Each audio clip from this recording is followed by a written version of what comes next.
So yes, sometimes you just got to give credit where credit is due, and you have to just fucking just say stuff. And the bad part is, I'm going to start out with hate, but no, I'm going to give a little bit of love. But this is long overdue. This shouldn't have took this long. And even though it took this long, it still came at a price. But at the same time, it worked. It was acceptable. It's something that needed to happen, but it just took way too long. And the people who are complaining going, oh, see, he knew what he was doing. He knew what he was doing. No, he did not know what he was doing. He had no fucking clue. He still has no clue. This was just a build-up that just decided to actually fucking work, and it hit out the park because of the two people involved. It literally was, you trashed it since day one. You fucking wish-washed Britt Baker. You fucking put her in a really weird position. You made her literally go from top of the mountain to fucking bottom of the mountain to just like a side character. You didn't know what you were doing, but just because this actually hit out the park. I can't just go in here going, oh, this was such a great match. All the circumstances that surrounded this match, all the circumstances that led to this match, nah, man, I can't give you that. I can't give you that. Just be like, oh, this is just the greatest match. It comes at a price. And I fucking guarantee you, this is just going to be a one-off. Watch. And I know you guys are like, why are you hating on this match? This match was so good. This match was so good. I never said it wasn't good. I'm just said everything around this match, fucking problem for me. And I know you're like, oh, you always have something bad to say about AEW. I always have something bad to say about everybody. Fuck, dude. Just fuck. If you guys don't know what I'm talking about the main event, Britt Baker versus Thunder Rosa, lights out match, AEW. What did you think about it? No, I was gonna say, you kind of blew my mind on that, right? You caught me off guard because I thought, first of all, I thought we were gonna start proper, like we normally do. Second off, or a joke or something like that. Second off, I thought we was gonna start with the pay-per-view we just had. But in retrospect, I'm glad you went there because you actually made me think. Yeah, all that side shit, you're 100% right. It was a good match, but you can't make it a great match because of all the fuckery. And like you said, it can be a one-off. Yeah, because dude, we've been on them about doing this women's division. Everybody's been on them about doing this division. Remember the number one contender thing, the tournament they just had? Yes, it's dude, women can have great matches. Yeah, they don't give them the opportunity. If they're on the show, they're on the show one time. And if anybody goes, oh, they're on Dark Elevation. Bitch, this is your main fucking show. This is where you should be highlighting women's wrestling. Somebody's gonna go, oh, what about Raw? Raw's a fucking shit show. It is legit a piece of shit of a show. Don't fucking bring them into this. Don't even bring them to fucking this. You can't even fucking utter them into word of women's wrestling. And if you go to SmackDown, you can't even put that in the same category because all you can say about that is their stories suck. Mm-hmm. Their stories suck. There was two fucking journalists that argued for 2 fucking hours that Sasha Banks and Bianca Belair does not need the story, and they were so fucking pissed. They're like, this could be one of the greatest women's matches of all times. This fucking story is bringing the whole entire thing down. They fucking were so pissed because they know that this match alone They like the build. They like if they went with a different build, it would be perfect. They even started saying that it was starting to get to them to the point where they're like, they don't even want to see the match because all of the original bullshit and all of the little bullshit aside. They're like, oh, wow. Dude, they were like, it is fucking irritating to them. And I'm agreeing with them. Like, the match is still going to be great, but just like they said, it's getting to an annoying point. That is a good point. Me, myself, I agree 100%. The original shit is bullshit. Like, it doesn't need that. Yeah. Of course, I could kind of ignore it because I know the match is going to be awesome. So, it's kind of like, how could I give an example? Basically, what I'm trying to say is, like, I'm not going to give an example. Like, we have to go through all this bullshit to get the prize at the end. You know, which the prize is going to be this awesome ass match. You know what I mean? Like, you know. But not if Reginald's in it for anything. Yeah. Like if he get him at Fastlane. If they get rid of him somehow, that'll be great. Yeah. But as long as he's nowhere near the match at WrestleMania, that's it. Because as me and you discussed before, because you said it way before, like a lot of other people, like the original shit is unneeded, you know? And I told you, like, it's unneeded, but WWE always feels the need to make shit like a telenovela, you know? They need to go extra, which a lot of times you don't need to go extra. You can have like the most simplest thing. Exactly.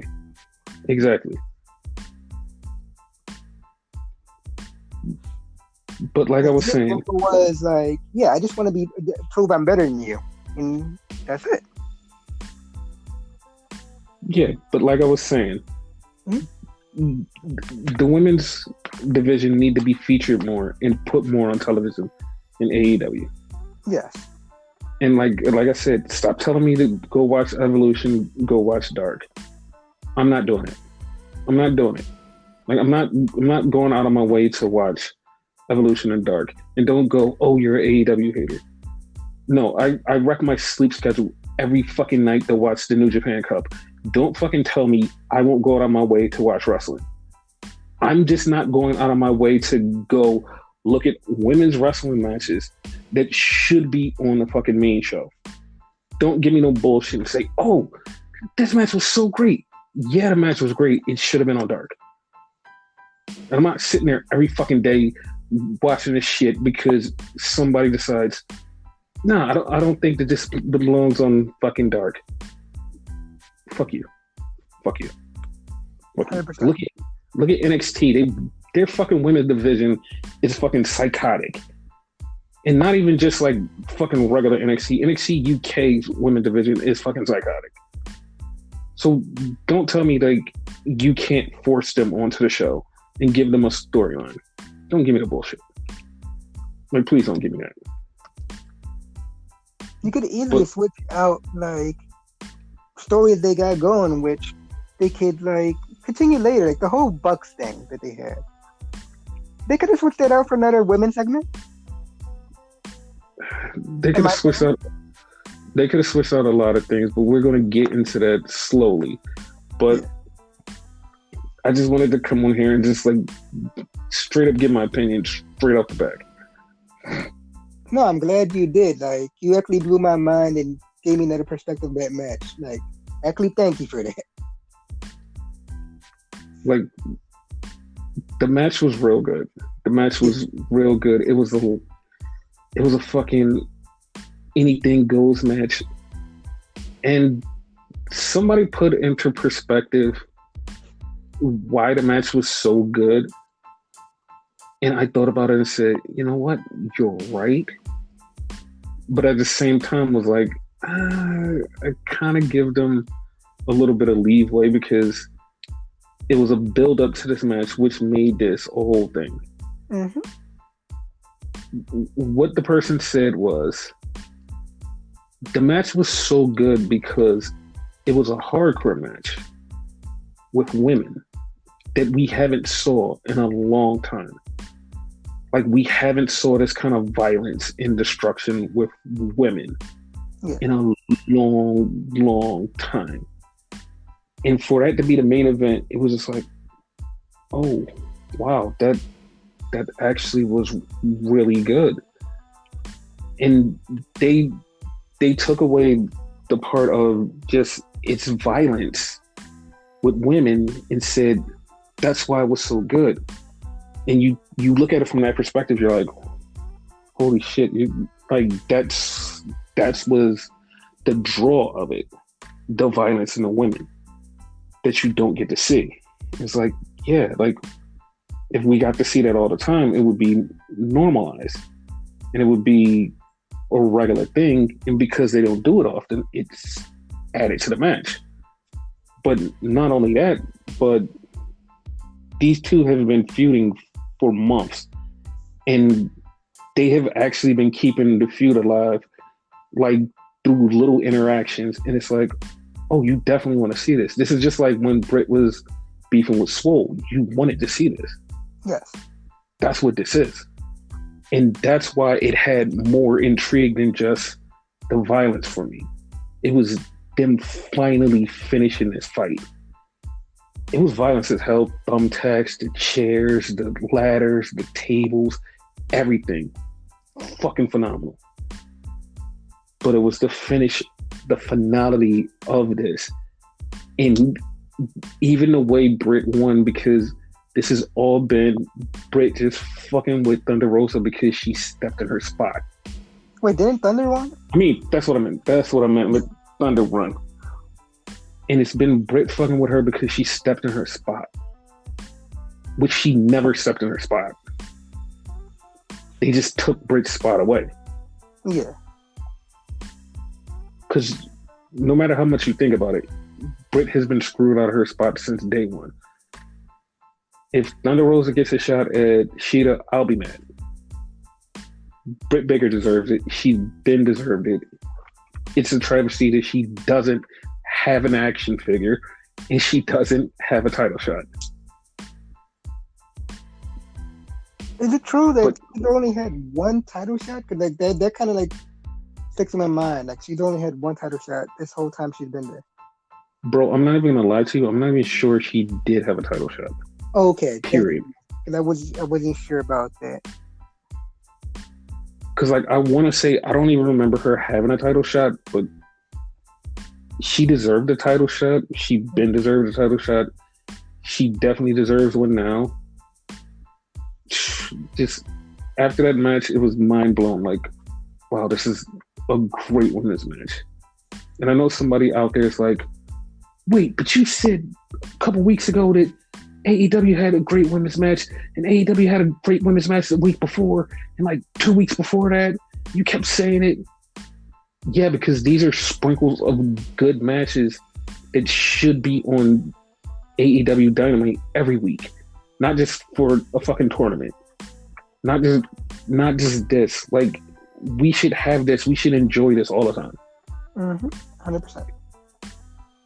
Like, to be 1,000% honest, women's wrestling in USA way better than the men's wrestling.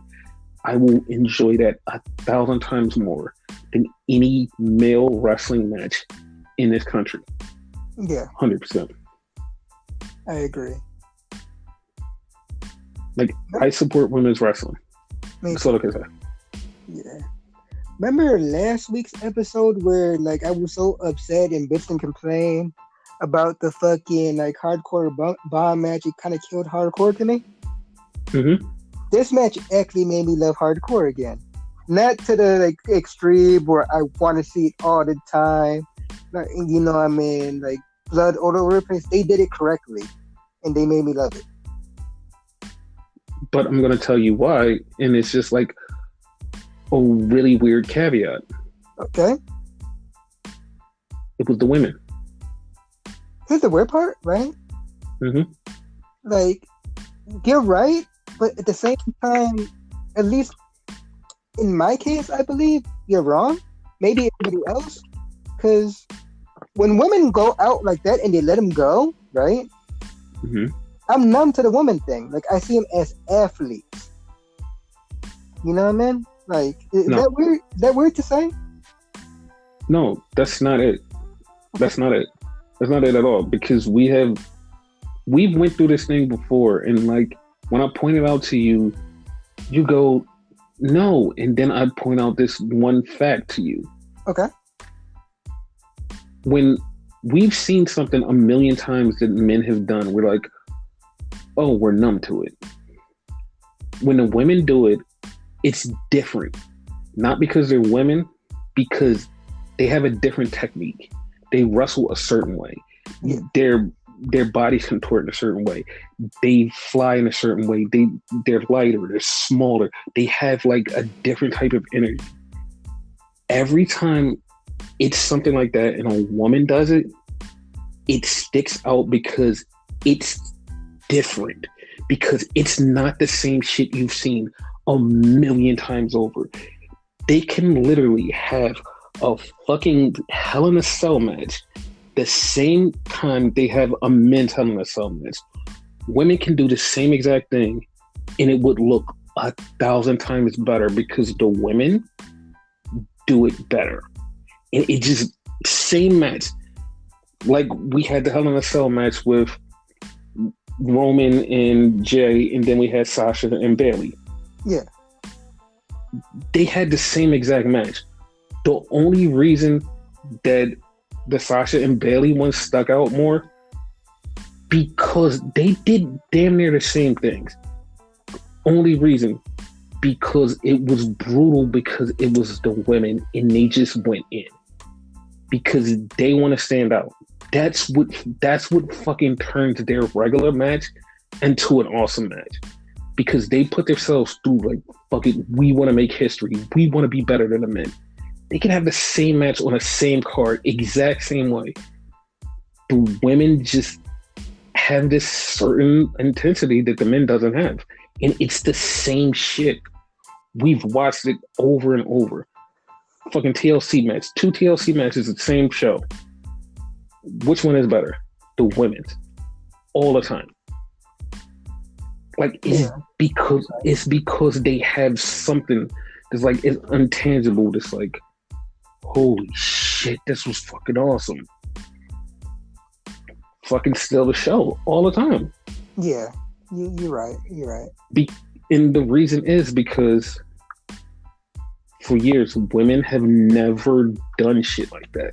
They have never done shit. Now they're doing stuff. It's like, oh my God, this is different.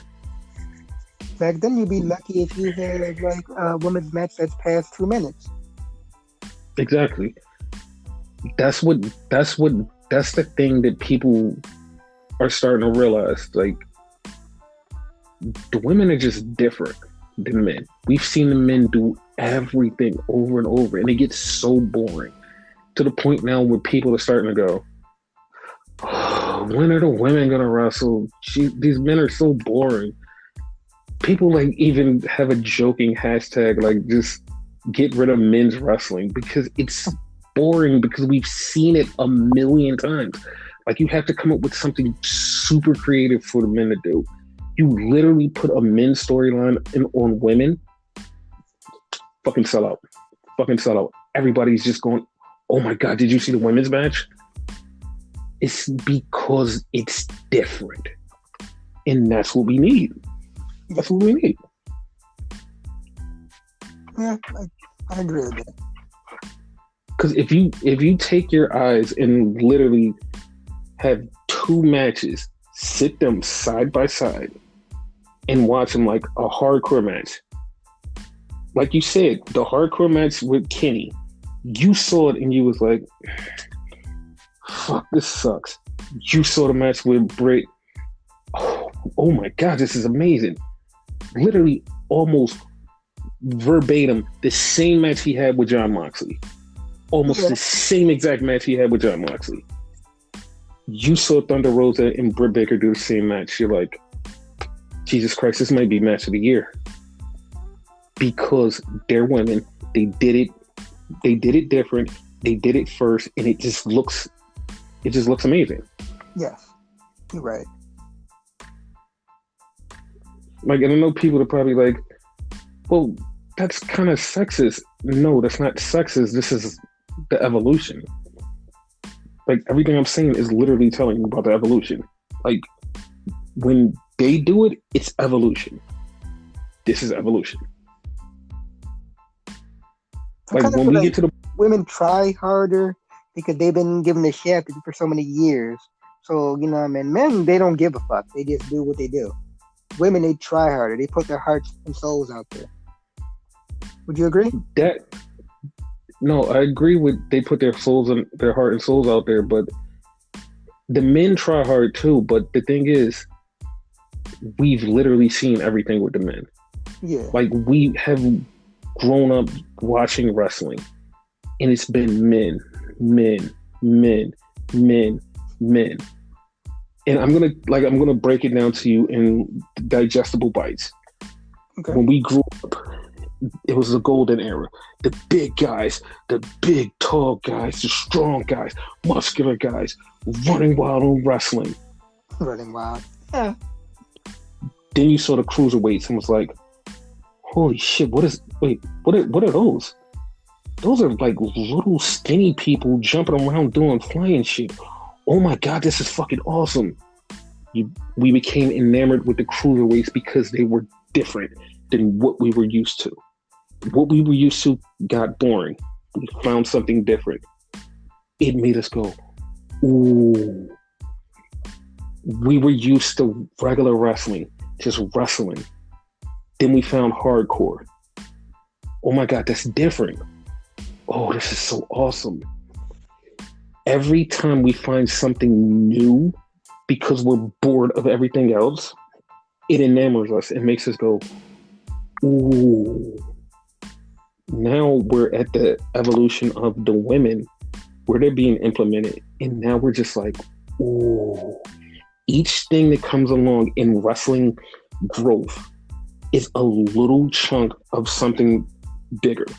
And the women are a part of something bigger. Yes. Once we start to get numb to seeing the women do stuff because it's normalized, we're going to get bored. And we're going to look for that next wrestling thrill that's going to be like, ooh. Every time we get bored, something comes along and grows and changes the business. This is that thing. And it's women's wrestling. And we're bound to get bored eventually. You know, I mean, not now, probably not in the foreseeable future, but eventually. That's just the way things 10, 20 years, we're going to get bored. Maybe. Because, I'm telling you why.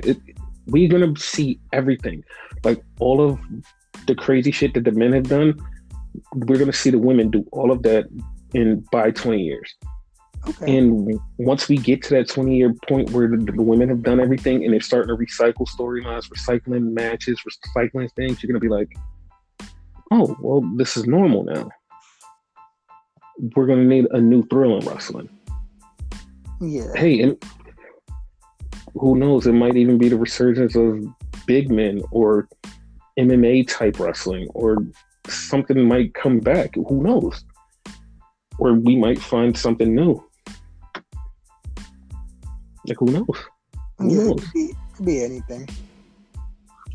Because we have went through eras, like I said, like I pointed out, when we went through the golden era and we found Lucha Libre, it was like, ooh, that's new. Then we found hardcore. Ooh, that's also new. Because it was something different than what we've been fed. And I really want somebody out there to be like, oh my God, it's just because you guys watch WWE your lives. No, we watch wrestling, period. It's wrestling in general, yeah. I mean, I don't know if you guys had cable and was up at 4 o'clock in the morning on Saturday nights watching fucking AAA, but, you know, if you did, then you know what growing up wrestling is. We even had wrestling growing up in fucking ESPN, like late night. I think it was late night, early morning, something like that. Lightning Kid and shit like that. Mm-hmm. Like I forget the company, and I know it was ESPN. Yes, I can't remember the name. I always want to say UWF, but that was another promotion. Yeah. But yeah. Like look up, like for our listeners, look up fucking Lightning Kid. You're gonna be amazed when you find out who this is. So yeah.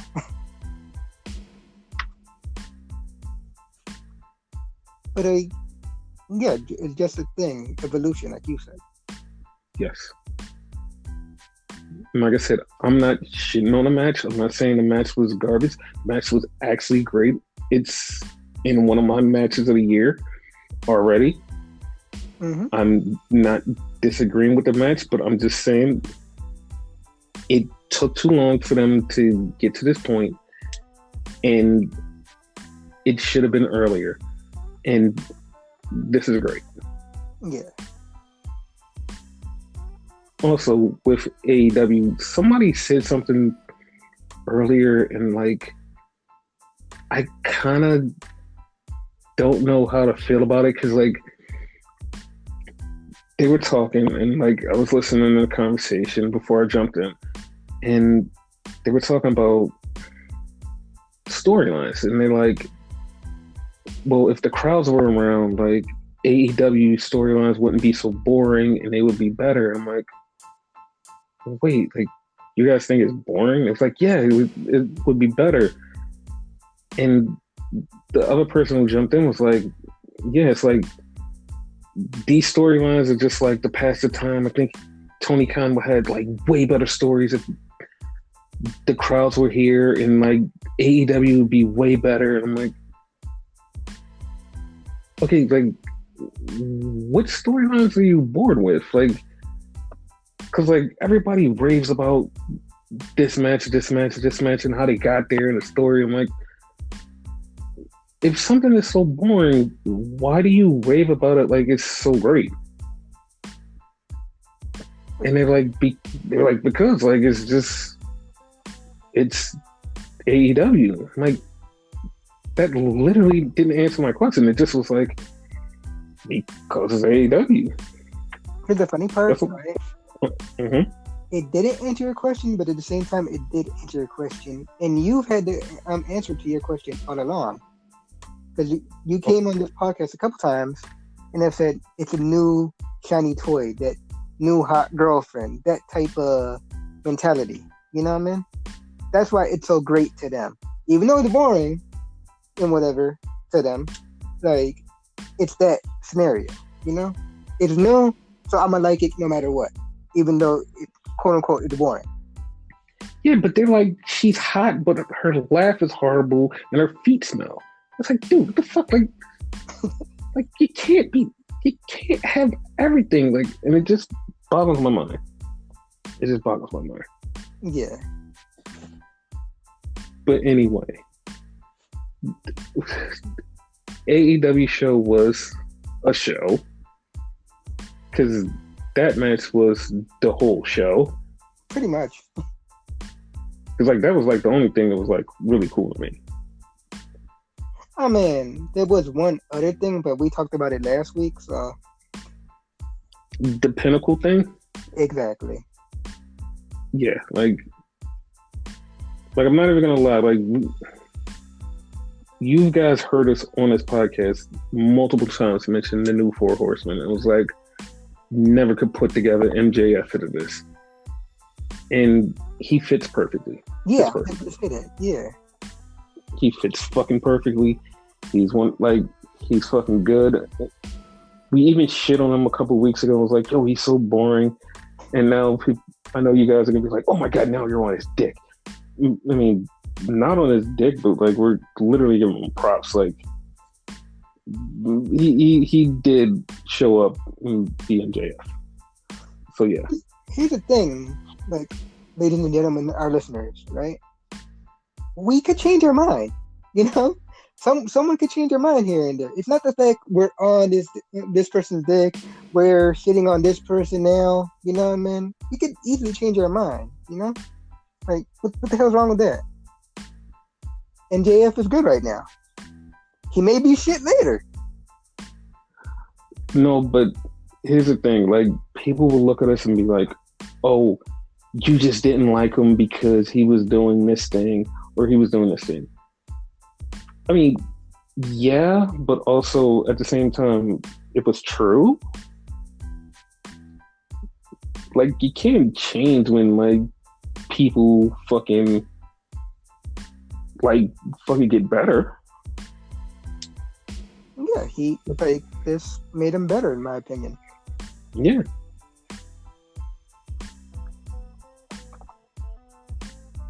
Like, did you see the Penta and Cody Rhodes match? It fell short to me. Like, I thought it did too, but like, I didn't want to be the dickhole and say, yeah, it wasn't that good. Like, here's the thing. Like, it was like you said last week, though, right? Like, again, going back to last week with the bomb match or whatever. Like, the match was okay, but the ending fucked it all up. The ending fucked it up, fucked up this match to me, because the match was going so well. Like, Cody did phenomenal in this match. I know I have fucking a reputation of shitting on Cody, but Cody did good. But winning with a fucking roll up with a great match like that, like, come on. Yeah, that's what ruined that Young Bucks LAX match on TV, was the roll up. Yes. Like, I hate that. Like, it's a good match and you end on a roll up. That's not how these matches are supposed to work.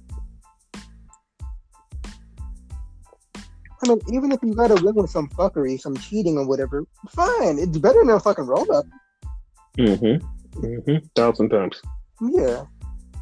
Like, I would have preferred Penta would have kicked him in the balls, or vice versa. Cody kicked him in the balls and, like, did a roll up like that.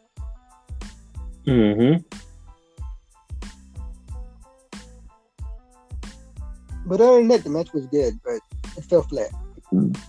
Yeah. Fucking Brian Cage is about to turn on Team Taz or Team whatever you call them. Yeah, it's Team Taz. Team Tippity Doo. Tippity Doo. Here's the thing. Is he? Because dude, like, no. Here's what came into my mind when that happened. You want to know what came to my mind? What came to your mind? Brian Cage became us and said, God damn it, I'm tired of fighting with Sting. Stop fucking with him. Just leave him alone. Just leave this whole project alone. Just fuck it. Just leave and just fuck this. That's what came into my mind. Was like, I'm with everybody else. Fuck this. Leave him alone. That's the way it came across, honestly. That's honestly the way it came across. Yes. Here's the thing, right? This being wrestling, and I'm not even like saying strictly AEW, just wrestling, right? He's gonna be like, oh, I don't want to fuck this thing. And what if this turned into a one-on-one match between Cage and Sting? Like, he swears and it fucks him up. This is what I think is gonna happen. I think he's gonna become a Sting mark. Okay. I think he's gonna become a Sting mark. I think he's gonna become a Sting fan. And that's gonna be something different. Yeah. I wouldn't mind. I don't know. If it's different. No. I would. It fucking sucks. It fucking sucks. I mean, as long as he's not like David Sullivan and like become that much of a mark. No. No, he's definitely going to be that much of a mark.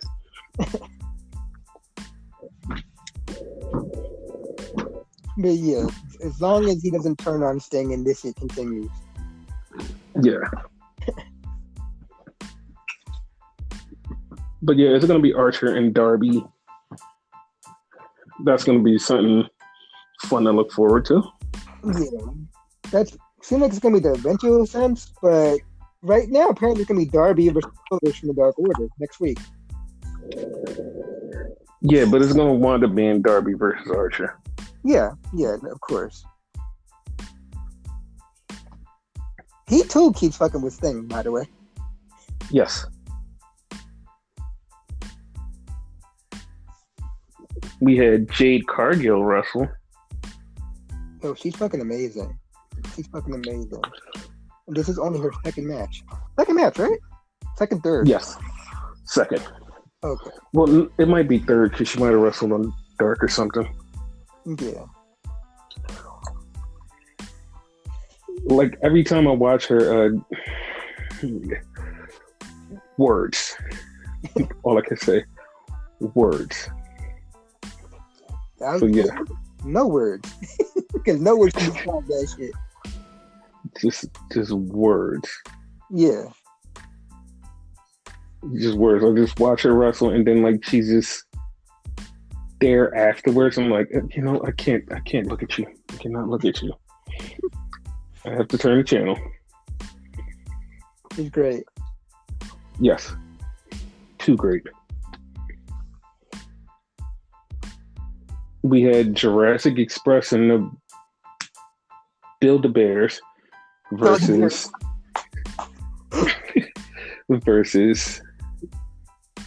Private Party and the Butcher and Blade and the Matt Hardy.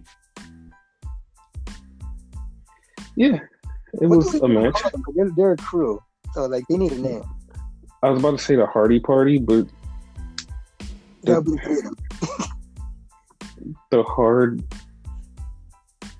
the compound, I don't know. They called themselves the Hardy Connection or something, or the Hardy Empire or some bullshit. I don't know. Fuck them.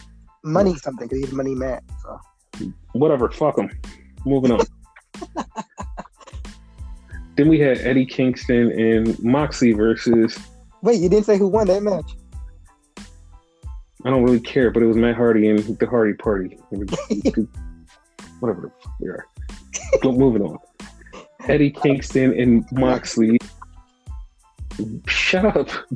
I don't care about Matt Hardy and whoever he's with. We're paid whatever. Shit. You know the odd part?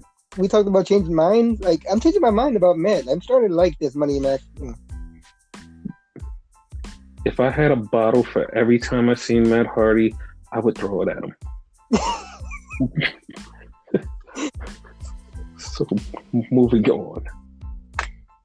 We had Moxley and Kingston versus Anderson and Gallows. The Good Brothers. Yeah. This was a weird match, to say. Moxley was taped up and he was injured. He got beat up halfway through the match. And it was weird. It was weird. They wound up winning, but it was weird. Yeah. And then Kenny walked out strolling, being all weird. And they beat up Eddie Kingston and started beating up Moxley. And then the Young Bucks came out to save him. And he's like, let's dick suck together. Come on, let's suck dick. Come on, dick suck. And the Bucks was like, we don't want to do that today. We're just gonna go rub on each other. And that happened. Ladies and gentlemen, due to what happened last week with the 69 thing, these are all jokes. This didn't actually happen. The 69 thing, that was a thing. That was what you're talking about now is not a thing. Not a thing. I had to remind you about that. And I remember that fucking Phoenix fought in Helico, and I was just about to say, I was like, then we had Phoenix versus Areola. Totally forgot his name. Sorry. Oh, shit. Sorry, in Helico. But yeah. It was a good match, too. It was. Yeah. Wasn't Helico and Jack Evans supposed to be part of the fucking Hardy Party, too?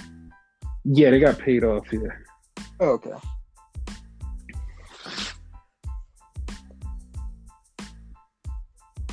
We had Miro and Kip Sabian talk about Miro letting Kip's wife die.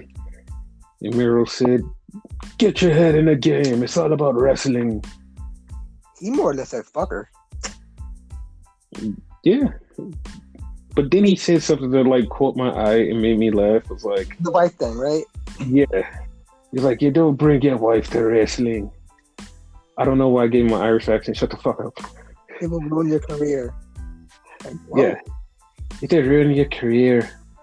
It's very fucked up. You don't know. She'll be sleeping with a black guy by the end of the week. It'll be very crazy. And then the black guy will be champion someday. Not me.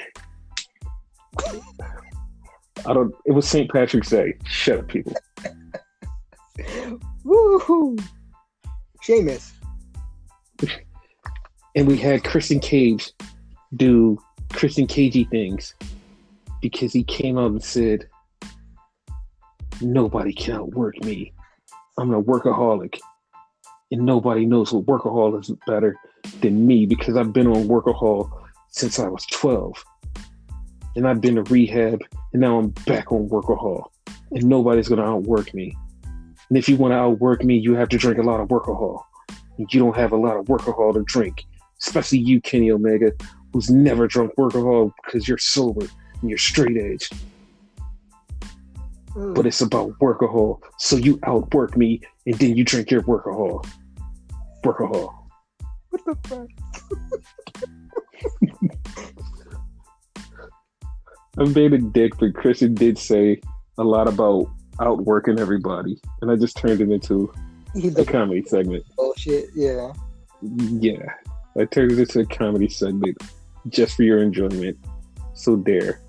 It's all about the work or the workahol. Whichever one you want to talk about. Workahol. So yeah. Yeah, the workahol. And Christian's a workaholic, and he's going to workahol all around Kenny Omega and get that title. What you gonna do when Christian works hard on you? Wait, no, that's not good. Never mind.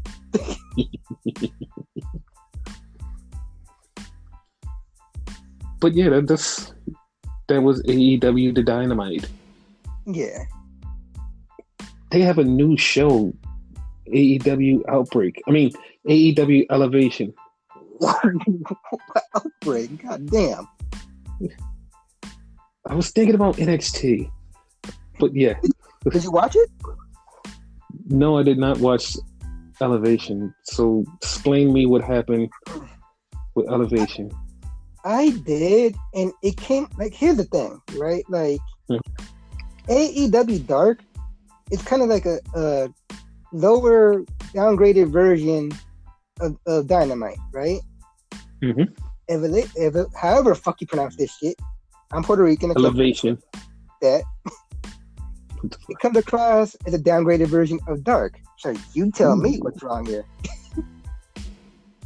It should have been not a down. Okay, it should have been a downgraded version of Dynamite, and Dark should be a downgraded version of Elevation. Yeah, like that's what should have happened. The whole premise is supposed to be like them showing newer stars and all that. Mm-hmm. You know, I feel like they fell flat on that. You know, it was good for what it was. Paul White, Big Show, Giant, whatever you want to call him, he did okay on commentary. If anything, like I'll be a little bit nitpicky. He used a lot of like wrestling terminology they don't normally use on commentary, like selling and bumps and whatever. Mm-hmm. He used too much for that, for my particular taste, but other than that, he did good. Okay. Yeah. For example, the first match they had on here, though, going back to the fucking New Star thing, right? Mm-hmm. Was Jungle Boy defeated Danny Limelight. Yes. I'm okay with Danny Limelight, but he hasn't been shown like that. But Jungle Boy is damn near a star. He didn't need to be here. We had Miro and Kip Sabian versus Baron Black and Bara Morales, however the fuck you pronounce that shit. It was basically a squash match.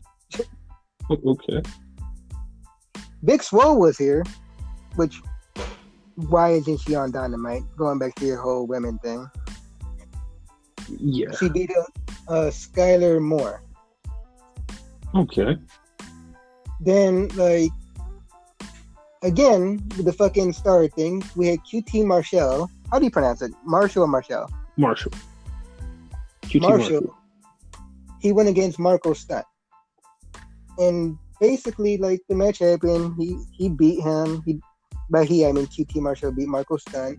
Mm-hmm. He left, and Pretty Picture came out. Pretty Picture being Pretty Paul, I almost said Roma. Wow. Avalon? No, his name's Peter Avalon. And Cesar Bononi. Cesar Bononi, yeah. And they beat up Marco Stunt. And you see QT Marshall just standing there, like, not doing shit. All of a sudden, the rest of Jurassic Express came out, and they had a brawl. But that kind of shows more like he's being more of a heel. Yeah. Which, I'm okay with that, but that should have happened on Dynamite. Here's the thing, though. Huh? I'm done with the QT Marshall thing because, like, I don't really see where this is going, and I probably will regret this later and be like, you know what? I like where this went. Yeah, because we've done that before. Yeah, but like right now, I don't see where this is going, and I think it sucks. I really think it sucks. But yeah, like the name thing again, right? Mm-hmm. So Ty Conti defeated Ashley Vox. If you remember Ashley Vox from NWA Power. I want to say this is like her first match here. I'm not sure about that. No. She's wrestled on Dark before. Matter of fact, I think she might have wrestled on. I was gonna say Raw. I meant to say Dynamite. Oh, okay. Now here's the thing. I say Ty Conti, mm-hmm. but it's spelled Tay Conti. How do you pronounce it? Because -1 said it's pronounced Ty. How do you pronounce it? I pronounce it Ty Conti. Okay. I just wanted to know that. Now, all that was pretty much nonsense, right? Here's where it gets interesting, right? Mm-hmm. So we have the Seidel brothers, Matt and Mike. No they relation. beat up, which is funny because they actually are related in real life. They beat up some jobbers, Joe Nelson and Royce Isaac. They're jobbers to me because they're brand new. Mm-hmm. So, like, remember that. They beat up. They won the tag team match. That's gonna be important later. So, Red Velvet defeated Danny Jordan in a standard match. So, okay, the Seidel brothers have a backstage interview. They're like happy they won and whatever. Out of nowhere, Don Callis and Kenny Omega come out talking shit and whatever about them, like, oh, you're just jobbers, you know, Kenny typical shit. Michael Nakazawa was there. Michael Nakazawa is dressed like an agent. He like got khakis, an AEW shirt, not the one with the big logo, but the one on the side. Mm-hmm. And he has a headset on or whatever. And long story short, they go into it and like Kenny tells Matt Seidel, listen, if you could beat Michael Nakazawa tonight, like, I'll give you a title match. So we have that. Right? Mm-hmm. So later on in the night, we're going to have Matt Seidel in his second match of the night against Michael Nakazawa. Anyway, we have Platinum Max Caster, which, when did we start calling him Platinum? Dude, he's always been called Platinum Max Caster. You serious? Yeah, I'm not joking. Like, I didn't make that up. Like, that's 100% a thing. I thought he was just Max Caster. No, bro. I guess because I like the other one more. Platinum Max Caster. But he beat up Dante Martin, which is his tag team partner fucked up because might be. Both of these are like tag team wrestlers. So. Mm-hmm. Powerhouse Hobbs with Hook. Wait. So you forgot Bernie Sanders? Wait. No. I didn't go. It's not there yet. I know what you're talking about. Not there yet. All right. So Powerhouse Hobbs with Hook beat up Brandon Cutler, right? Mm-hmm. Diamante defeated. I don't know. It's called it's pronounced Layla Gray, but Layla Gray. Yes. Layla Gray. Okay. Mm-hmm. Okay, the Butcher and the Blade and the Private Party with the Bunny and Matt Hardy. That's a lot to fucking say. They need a fucking like action name. Hardy Party. Might as well go with that. Defeated Dean Alexander, Charles Bravo, Brick Aldridge, and David Ali. Oh, okay. A lot of shit, right? Yeah. So, okay. Matt Seidel defeated Michael Nakazawa. Now, mind you, like I told you, he was dressed earlier with the headset, like a fucking like agent or whatever. Mm-hmm. He came out just like that. Remember how he used to come out with the oil and all that? None of that. Yeah. Like, he was straight up agent, just the headset. He wrestled with the fucking headset on. Okay. And like, long story short, Matt Seidel won. So, okay, nothing, right? Fucking Kenny Omega came out while Matt Seidel was celebrating. Like, yeah, I told you I was gonna give you a match. Never said when. We're gonna have the match now. So now we have the third match of the night, right? Mm-hmm. And he's already tired of shit. Obviously, Kenny won. He's celebrating or whatever. And like, as you said, Bernie Sanders, which apparently is a joke now, that fucking Tony Khan sounds like an angry Bernie Sanders. Dude, like, okay, I didn't watch Elevation, but like, somebody sent me the clip and was like, bro, this is angry Bernie Sanders. And I was like when they said it to me, I was like, you're fucking out your mind, dude. Like, there's no way he sounds like angry Bernie Sanders. I put the volume up. He starts cutting a promo, and I'm like, my mouth just dropped open. He literally sounds like angry Bernie Sanders. And I'm like, there's no fucking way this dude just sounds like angry Bernie Sanders. Somebody fucking mess with this tape. Like, I literally had to go look for the actual footage, and he sounds like angry Bernie Sanders. I will never not call him angry Bernie Sanders. Never not call him that. But basically, like, he got upset, and like, it kind of weirded me out. But like, you put in different perspective for me. Mm-hmm. Kind of weirded me out at first because like, you're a heel talking about how AEW is better than Impact, this, that, and third, you're the fucking Forbidden Door and all this bullshit. And you come out and you shit on fucking Kenny, but like, no. See, you're making me come out here. I don't want to be on television, and now you pissed me off. So next week, I think it's on Dynamite. Yes, it's gonna be for the AEW World Championship, Kenny Omega versus Matt Seidel.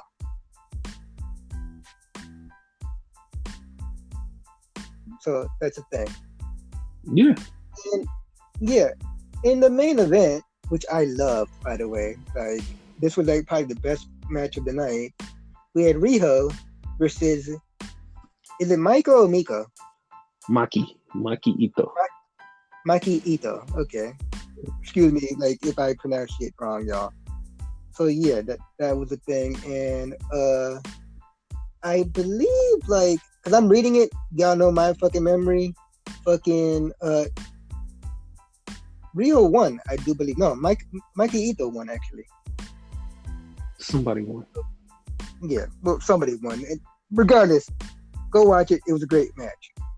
Now, only reason I'm reporting on this is because it was the first show. I may not report on this ever again, because if you notice, we don't do dark. But I just wanted to put it on the show because it was the first one. Yeah, like, I have no problem with that. Yeah. Like, if anything good happens on this, just like the Matt Seidel versus Kenny Omega thing, I'll be sure to report about it. But I don't think I'm going to do like the whole show. Yeah. So yeah, that's. We could do a quick 21-second MLW countdown. Don't jump down our throats talking about why is it only 21 seconds? Why is it no long coverage? Dude, not much on there, to be honest with you. That's exactly what I was about to say. Like, nothing really happened. So, Leo Rush fought. I don't know what I was going to say. Just incredible. Fucking Brian Pillman Jr. That would have been more surprising because it was supposed to be an open challenge match. Yes. And they wanted me and Brian Pillman Jr., which I guess it's okay. It wasn't a bad match. It just like I expected better since it was such a surprise, quote unquote. I know why you expected better, because you expected him to have Griff Garrison with him. That's why. I know what you were thinking. Wow. But yeah, they had a match, and Pillman lost. So yeah, that's the thing. Then we had a match between Pharaoh, who I'm friends with, and Mil Mortes, who stole the title of the middleweight champion. Am I the only one bothered that in his versus screen he had the title like he's the official champion? Bro, he came out with the title. He like, if I didn't remember and they didn't point it out, it was like, yo, he's not the real champion. I'd have been like, damn, when did he win the title? Did I miss something? National champion, y'all, by the way. Whatever.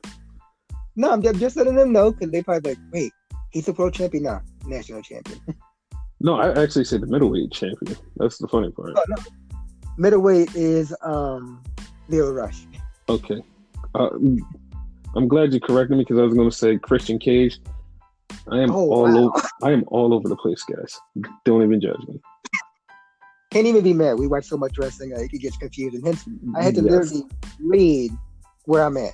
So, and then we wound up getting a triple threat tag team title match between Injustice, the La Park Boys, and Hail Contra.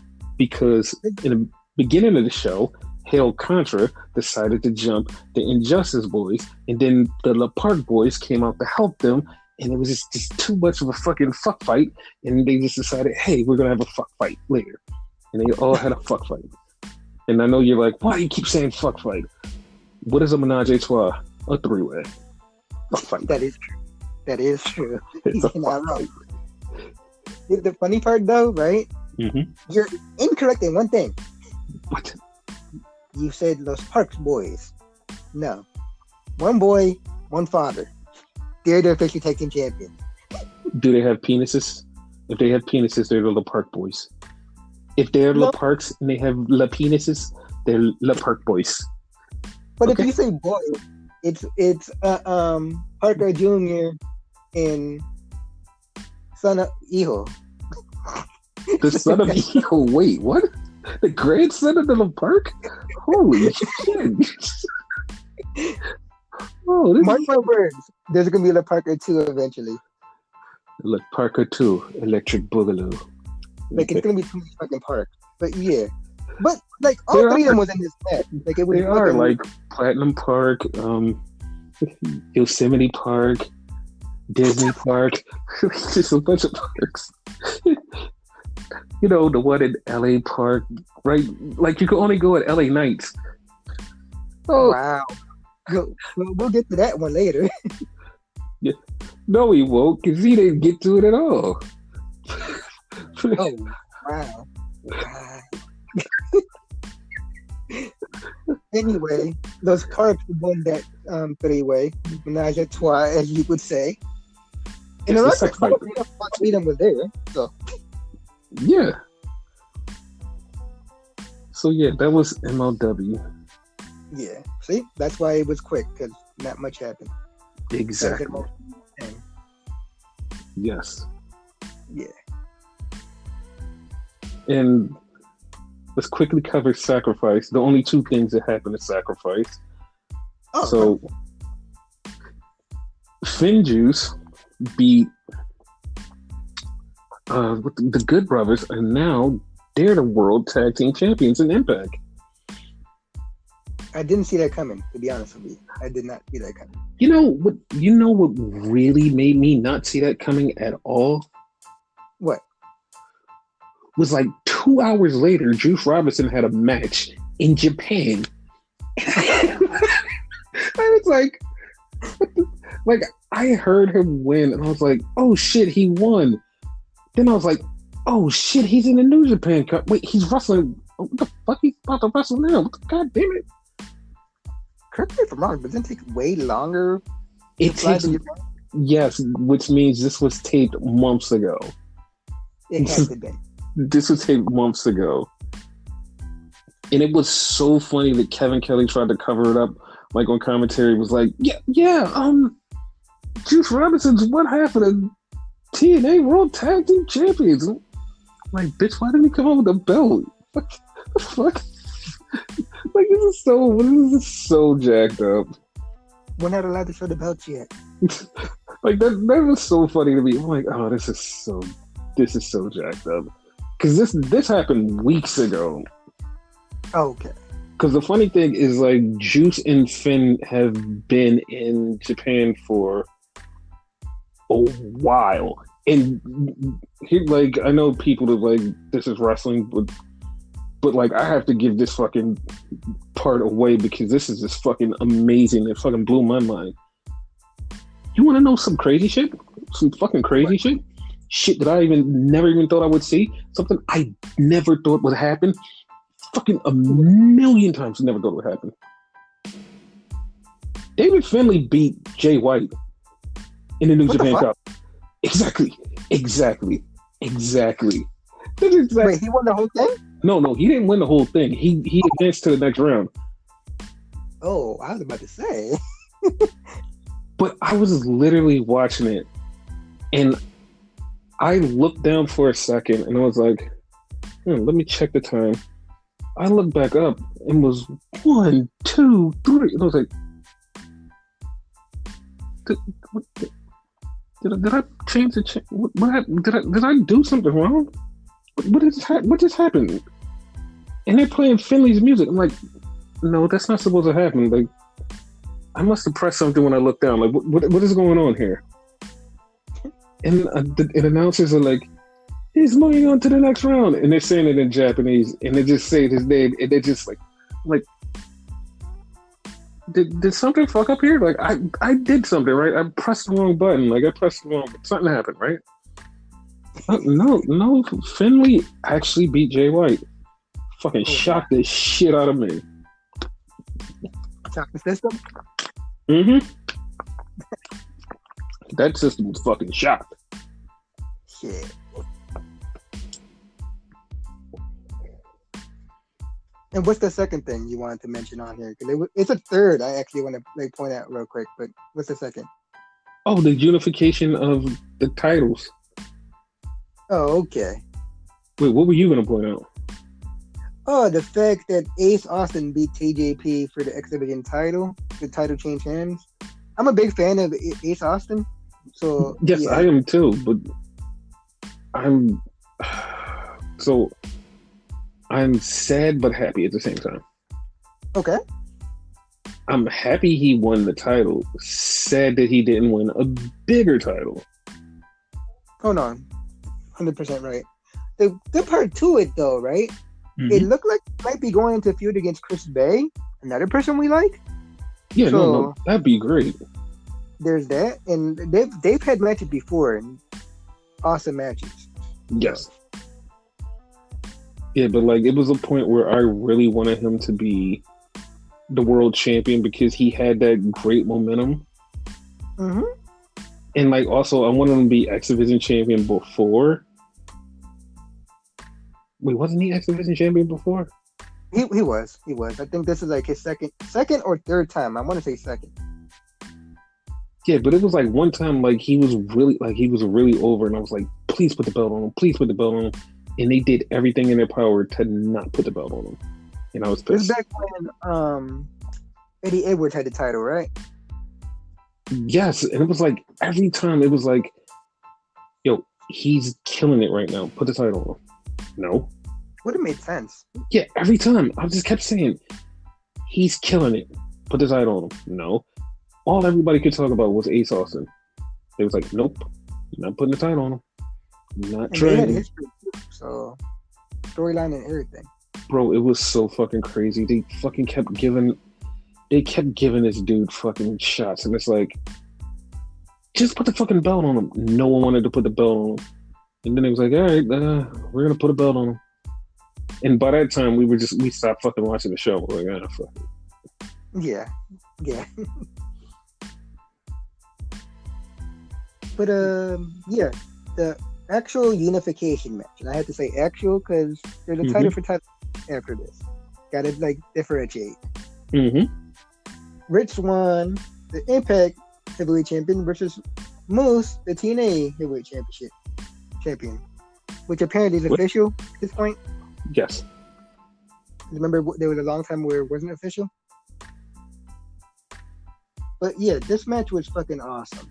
Like, people think Moose is boring or whatever. Like, he kind of is, but he went in on this match. He did real good in this match.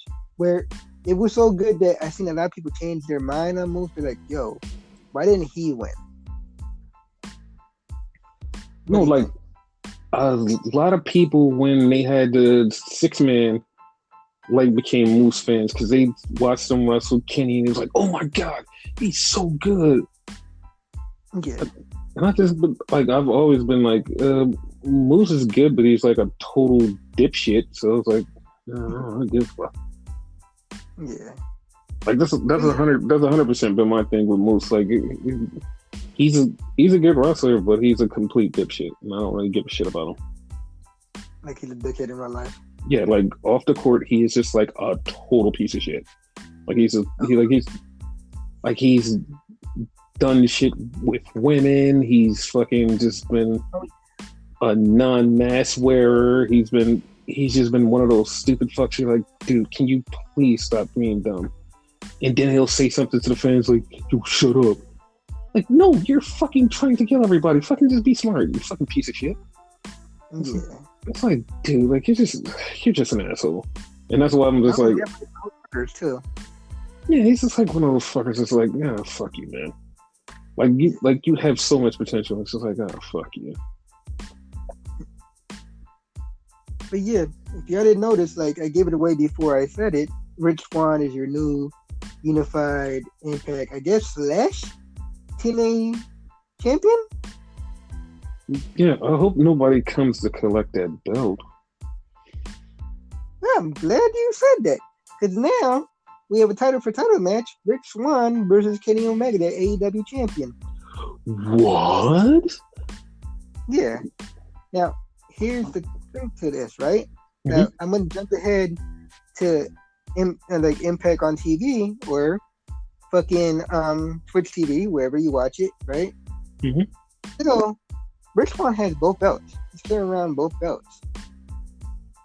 Like, in theory, they should unify and give him only one. But if he has both, can he gonna carry all the fucking belts? So my theory for that, yes. And the reason I say that is because he's the quote unquote belt collector.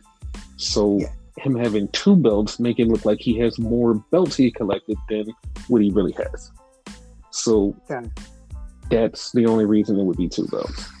When it comes back to being normal, it's going to be 1 belt. Okay. Yeah. That's the thing. But yeah, as of now, Rich Swann has both belts. So that's the thing.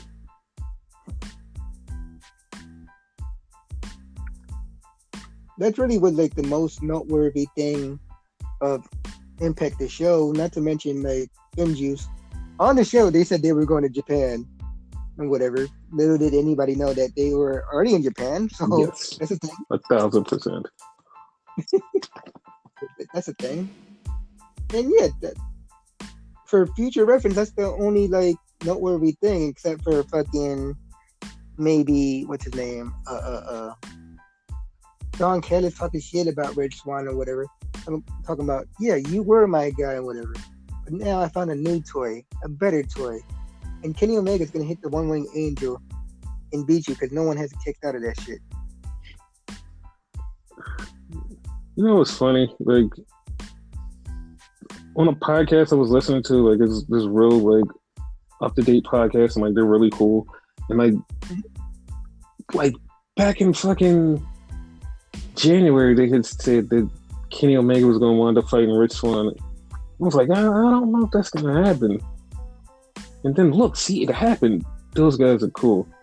you guys should all go check out We Are Wrestling podcast. Like they're really amazing. Like with the host Viral Viper, aka Viper Freeze, and his co-host. The Renegade Enigma. Yeah, like you guys should really go check them guys out because they're really cool. Yeah. Speaking of really cool, like just one more thing, right? About Impact and whatever. You know that group Violent by Design? They got a new member, Rhino. He turned heel and he joined them. He turned the game for Jake something. And that actually is his name, Jake something. You know what's funny? Like I actually really like their name, Violent by Design. Yeah, that's why I pointed it out because like you said it before, you like the name. Yeah, like that name is really cool. Like I like Violent by Design. And I feel like Rhino fits the group because remember ECW and all that, like all the it then. So he's perfect for that crew, I think. Yeah, he is. The only thing wrong with that is like he's old. Yeah, like he won't be as violent as he used to be. Well, yes. If you really think about it, they all are pretty old except for Diener. Yeah. Because like the other guy, Joe Doring, I don't know how old he is, but he looks really old. I'm probably judging a book by its cover, but he looks old. And no, because like you said the name, and I still like I'm trying to remember because I feel like I know Joe Doring from like a long time ago. So like you might be right. I looked him up before, and like he's wrestled in All Japan. That's all I know. Yeah, like that's what I'm saying. Like I know that name, so I know he's been around for a while. Okay. So yeah, that's a thing. Yes. And speaking about Violent by Design, well, it's not really Violent by Design. It's just a show. NXT. Yeah. I think the ending was pretty violent, I think, but whatever.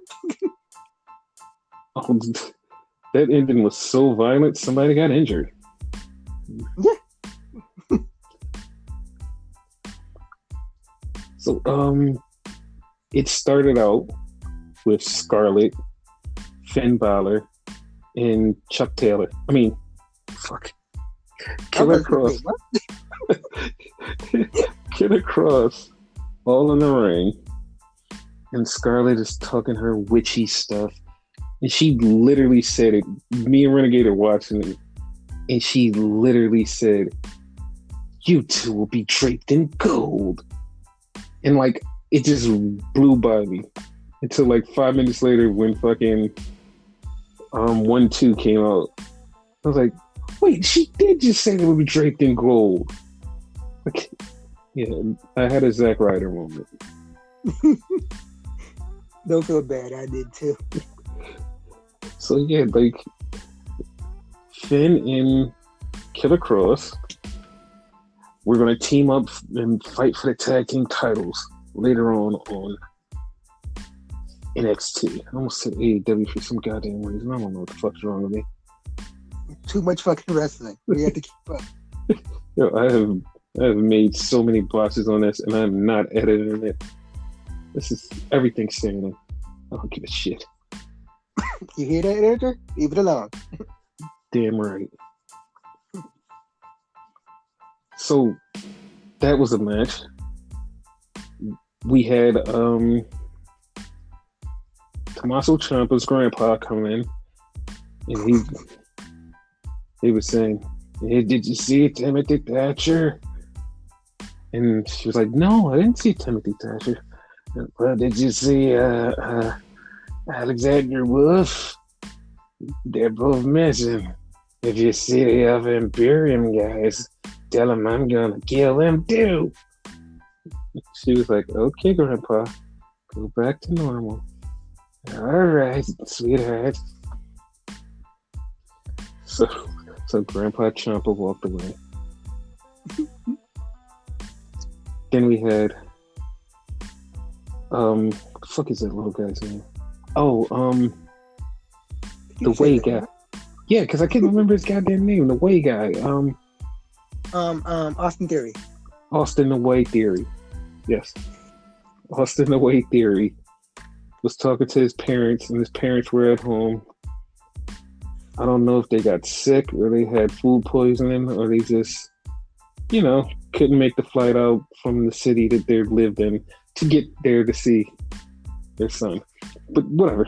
Who knows? Who knows why they were there? But they talked to him on an iPad and said, "You're gonna do great, son. We're gonna watch your football game." And Austin Theory tried to tell him that it wasn't a football game, and Johnny hung up the phone. That's a great father. Great father. So he went out to fight Dexter Loomis, and the whole time he's fighting Loomis, he's like, "You don't love me. I just want to be friends." I'm not lying about this. It's literally about friendship. Yes. All because he talked shit about his abs, allegedly. Yes. And then in the middle of the match, fucking Loomis knocks him down, puts his hand out, pulls him up. And Theory's like, "We're friends." Theory hugs him. He puts him in the code of silence. He kicks. Theory gets out. Then he puts him in the code of silence. And that was it. It was over. But it's funny, like right before Theory's about to hit his move, and Theory was like, "Johnny was right about you." Gotcha, bitch. It's so fucked up.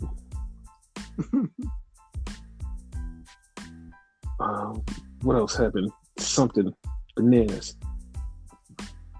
In pajamas? We're coming down the stairs. But that was actually Adam Cole talking about.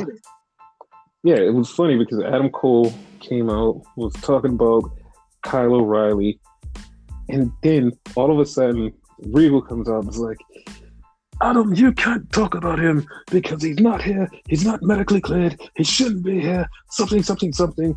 And as Regal's talking, he gets cut off by Kyle O'Reilly on the video screen saying, "Hey, I know where you live, Adam.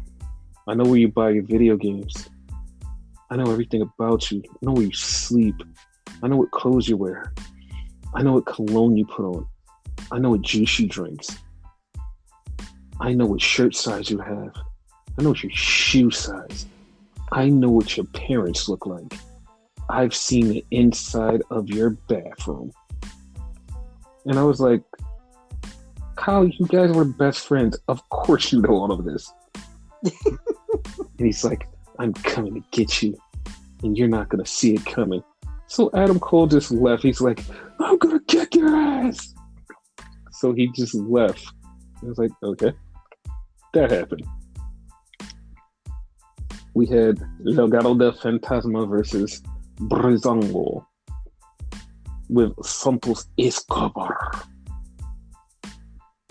So Legado del Fantasma win. Of course, they were going to beat Breezango. And then Santos Escobar comes out and says, "Jordan Devlin, you're a nobody. I've been holding this champion. I'm the real champion. I'm the real Rocky Aurora." And then Jordan Devlin comes out and said, "Aye, mate. I'm here to take back my title." And they start arguing back and forth. And then Jordan Devlin headbutts him so hard that it bleeded his mouth. And then he gave him the Devlin side. That should be illegal. Be illegal. No, the headbutt should be illegal. Yeah. Like, Jordan Devlin's head is way too fucking big. He shouldn't headbutt anybody. If anything, have more like a helmet with cushions on it. No, the funny thing about it was he hit the headbutt and Renegade goes, "His head is way too big to do that." And as soon as he said that, blood just was gushing out of Santos Escobar's mouth. That's like, dude, like, you should have said that. Because once again, Viper's TV is way faster than mine. So as soon as I said that, he goes, "Whoa." I'm like, what happened? What happened? He's like, "You'll see." Oh, shit. Yeah. If we're not talking about like a little bit of trickling, that shit was blood. Yes. we had the NXT promo for Sare from Japan. She's on her way here. That's how they pronounce her name is Sare. Okay. It's Sare. But her name is Sare. Then we had a long match between Zoe Starks and Dakota Kai. Dakota Kai pulled out her inner Shawn Michaels, and Zoe Starks pulled out her inner Shelton Benjamin. Like, the match was really good, and I'm like, the whole time thinking, oh, Zoe Starks is gonna win. Zoe Starks lost. So Dakota's in the ring celebrating. Io Shirai comes out, just walks right up to Raquel Diaz with a contract. Sign it, bitch! It's like, what the fuck? That's not how this works. She just slammed it in her chest and said, sign it, and left. And Raquel Diaz is like so confused, like, do I sign it? What the fuck do I do? He was legit fucked up about it. Right?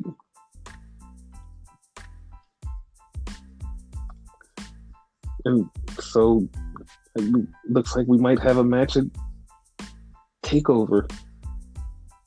Yeah. Then we had Grandpa Ciampa versus Imperium 1-on-1. I don't remember which one it is, so don't ask me. It was Imperium. So he fought one of them, killed the other one. Then the lights went out. And everybody put up their feet because they knew a shark was coming. The Jaws music hit, and all of a sudden, it was Walter. Walter's back. Then we had the most shocking thing I've ever seen in wrestling. Kyle O'Reilly and Adam Cole got arrested. I know you guys are like, wait, why is that shocking? It was shocking because the police had green lights. That was shocking to me. I've never seen that before. I was actually shocked. I mean, the other weird part, why did they get arrested? Like, there was no context to it. Like, no, we're locking you up. That's it. They must have been fighting or something because Adam Cole's shirt was ripped open. Kyle O'Reilly was yelling. I have no idea what's happening. But, at least usually we see a little bit of it. This time we didn't see shit. Yeah, like, they're just like, nah, fuck that. We're not going to show what happened. So Xia Li was stuck at home and said, hey, guys, I'm going to kill somebody next week or 2 weeks. Whenever I can get out of here. Or next month, because she's going to be in that Mortal Kombat movie. Yeah. Not really, but just saying.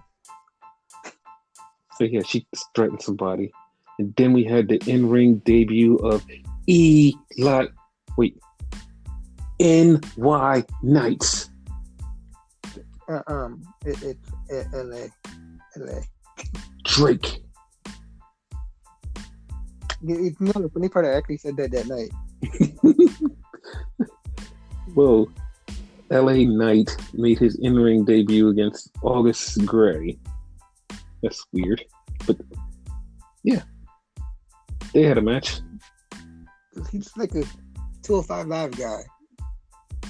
Yeah, LA Knight is a 205 Live guy. He fucking sucked. I mean, if they put him on there, it's better for 205 Live because they don't have a roster. Yeah, and the funny part is, like, we put fucking Eli Drake over a bunch of times. It's like, yo, Eli Drake. He shows up here and it's like, what the fuck happened? Like, what happened? Like, what did they do?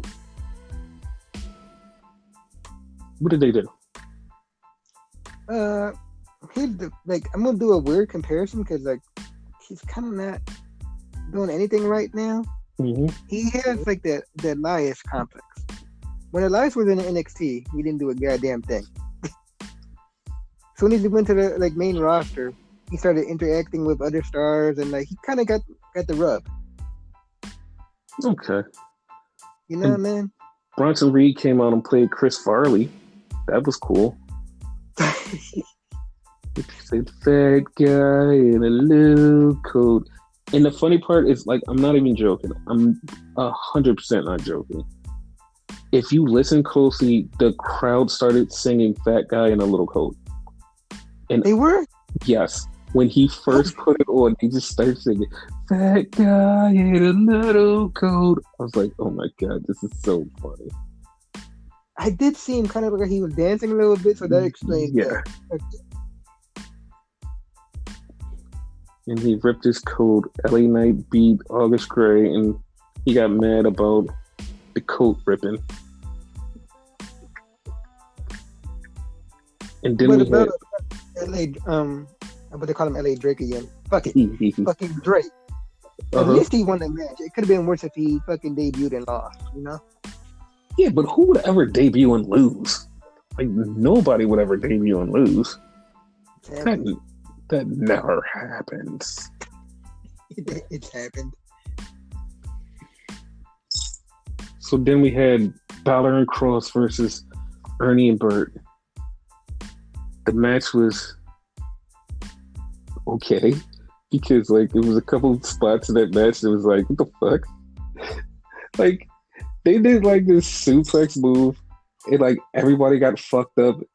It was so funny because Cross did the move and then like they cut to Finn Balor and Finn Balor has this confused look on his face like, the fuck just happened? Like he has this look on his face, he's like, the fuck? What the fuck just happened? So then fucking Killer Cross fucks up Burt. And Burt is like completely fucked up. And he fucks him up.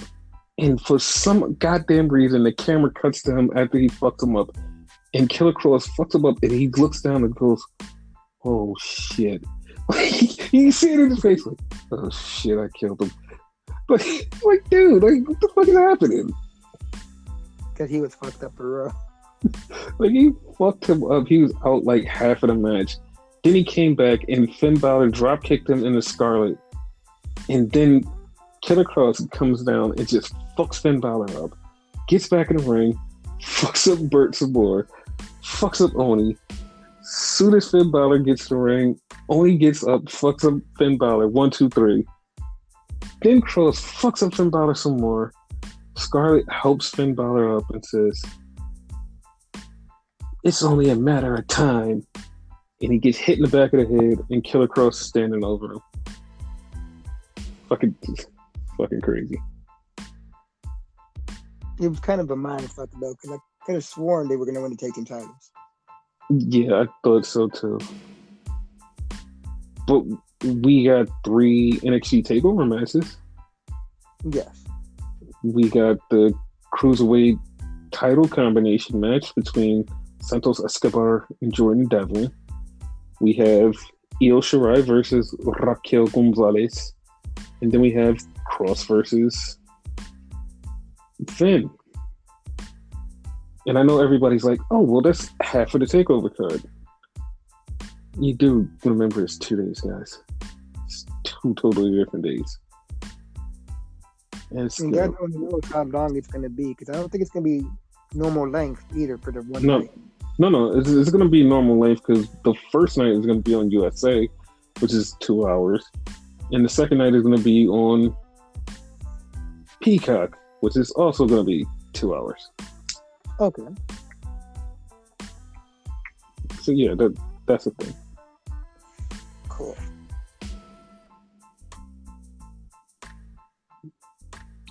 Now we have to get into all of the dirty bits about wrestling. Oh, well, the not so dirty bits is Eric Bischoff's going in the Hall of Fame. Yay. Like, the funny part is, like, it took them so long to put him in the Hall of Fame. It's like, dude, you should have been in the Hall of Fame. Honestly, they should have fucking announced them for like last year's, because when they even put the NWO in it last year? Yep. Which was Hogan, Hall and Nash. Yes. X-Pac and him should have been in it too. Mm-hmm. Him, I meant Eric Bischoff. Yeah. Pronouns. So let's get the Raw. Before that, though, it's like Proper bad show. NXT UK, did you watch it? Yes. Yeah. NXT UK it was okay. It was basically a one match show because like everything else was just regular shit. Okay. Mako Satomura beat I was gonna call her Zoe Zeldana, but her name is Zoe something, or her name might not be Zoe anything, but she lost, and then she wound up going with like Flash Morgan Webster and Flash Morgan Webster's tag team partner. Don't remember his name. Shut up. I'm just calling him Andrew Martin, but that's the wrong name. Totally wrong name. Walter got upset because he doesn't have a challenger, and then Rampage Brown came out and pushed him on the ground. Not even joking. How the fuck do you push that man on the ground? I don't know. Ashton, fuck, you know the bald black guy. You know him. He fought Ben Carter. He was whipping his ass, and then Ben Carter just made a comeback and beat the shit out of him. Cool.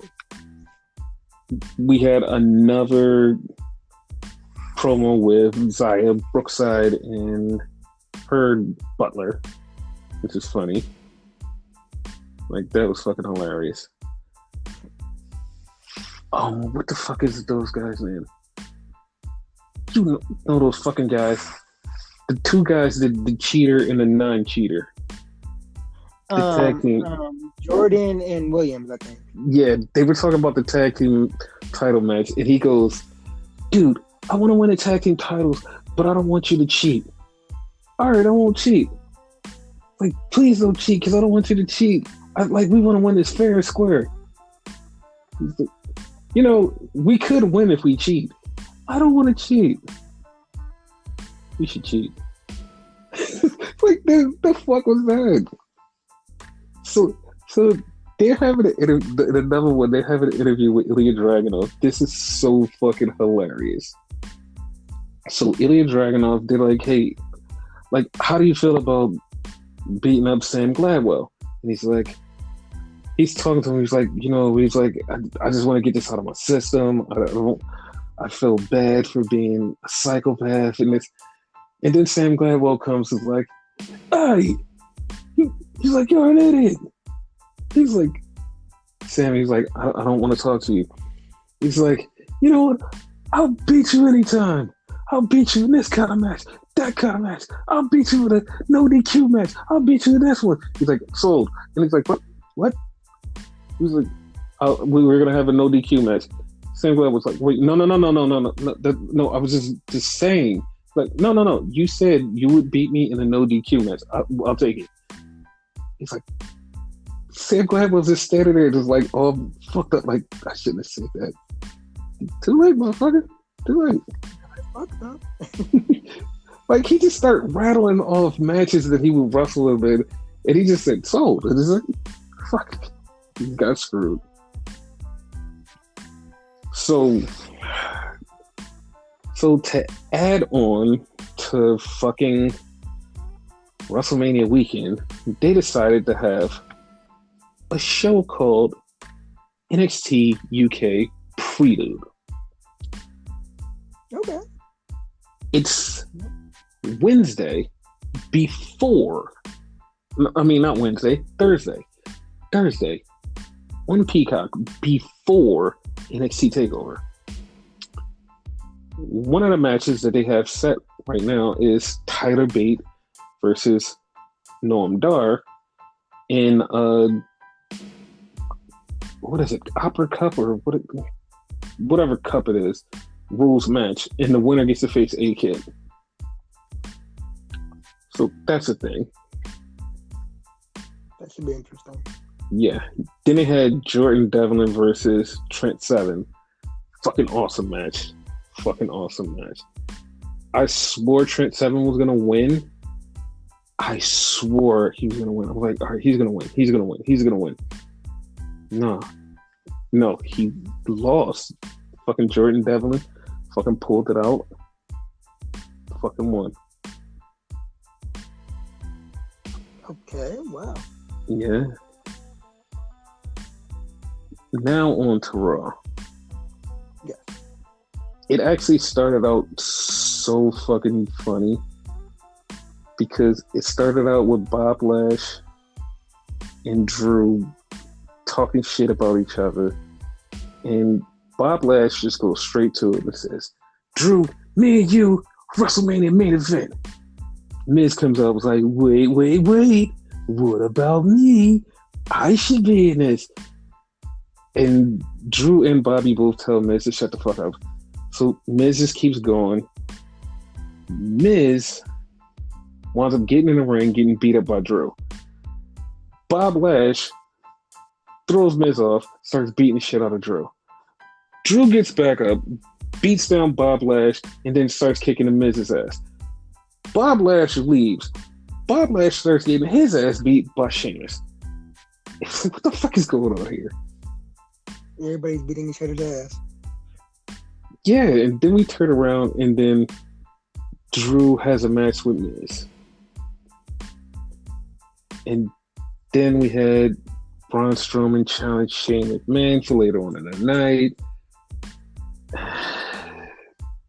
That was a thing. Naomi and Lana lost to the Sexy Muscle Friends for no goddamn reason. I'm actually never even happened. I'm not hating on them, but like, we've had both of them face the tag team champions before. So like, what the hell? Yes. Bad Bunny traded one title for another title on Steve Austin Day. So that was a thing. And then we had Braun Strowman versus Shane, which was a crazy ass street fight. It turned into a hopscotch match because he said Braun was dumb. Then Braun got beat and Braun got slimed. It went to Nickelodeon. Old school Nickelodeon. Yes. And then basically it was this, you can't beat me, Braun. Okay, whatever, dude. That's exactly what it was. Yeah. Then we had Damian Priest versus Jackson Riker. Damian beat Jackson Riker, then beat up Elias because he was going to come in the ring. And then all of a sudden, Miz hit Bad Bunny with a guitar. I heard you clapping, you jerk. No, that was me tapping on the fucking tablet and whatever. I actually meant to ask you a question about that. Okay. Was that a botch? Like, did Miz grab the wrong guitar? Like, I was thinking that too. But whatever happened, it happened. Oh, okay. Then we had Alexa propose to Randy Orton. She said, I want you to do me. I want you to do me hard and fast. At Fastlane. Just please do me. Like, if you don't do me, he'll never come back. Okay. Okay. So, yeah, they're going to have a match at Fastlane. You fucked yourself up on that one. That's funny. No, I was going to say Payback, but this isn't Payback time. It's Fastback. Whatever. Fastback. We had Shayna versus Asuka, and Asuka went crazy and tried to kill Shayna afterward because Shayna knocked out her teeth. Yep. Not tooth, but teeth. Yes. We had the Hurt Locker business defend the tag team titles versus the New Day.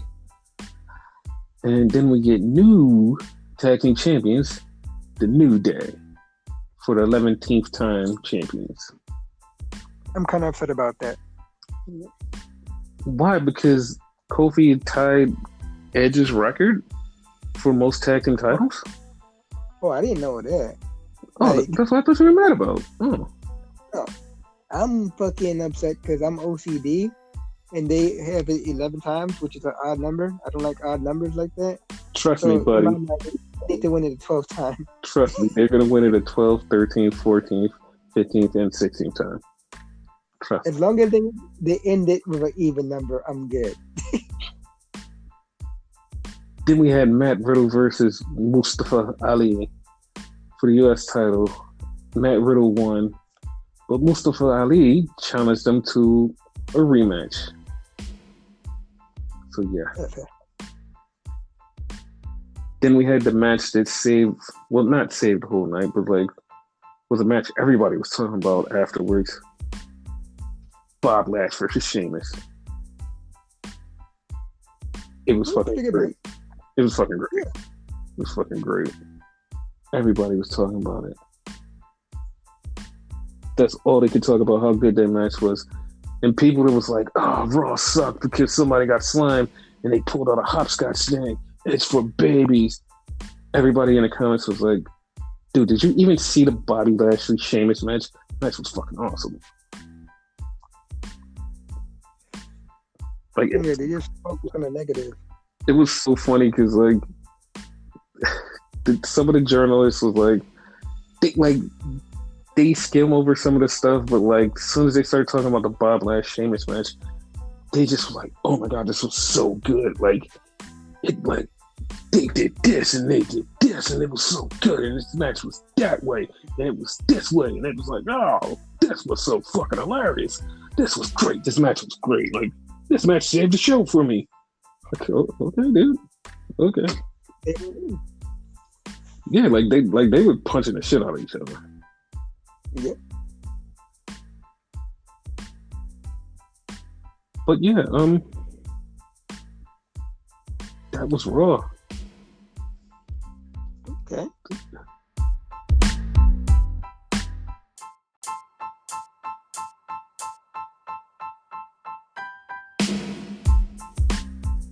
So Smackdown. Yeah. Interesting. Very interesting. Yes, very much so.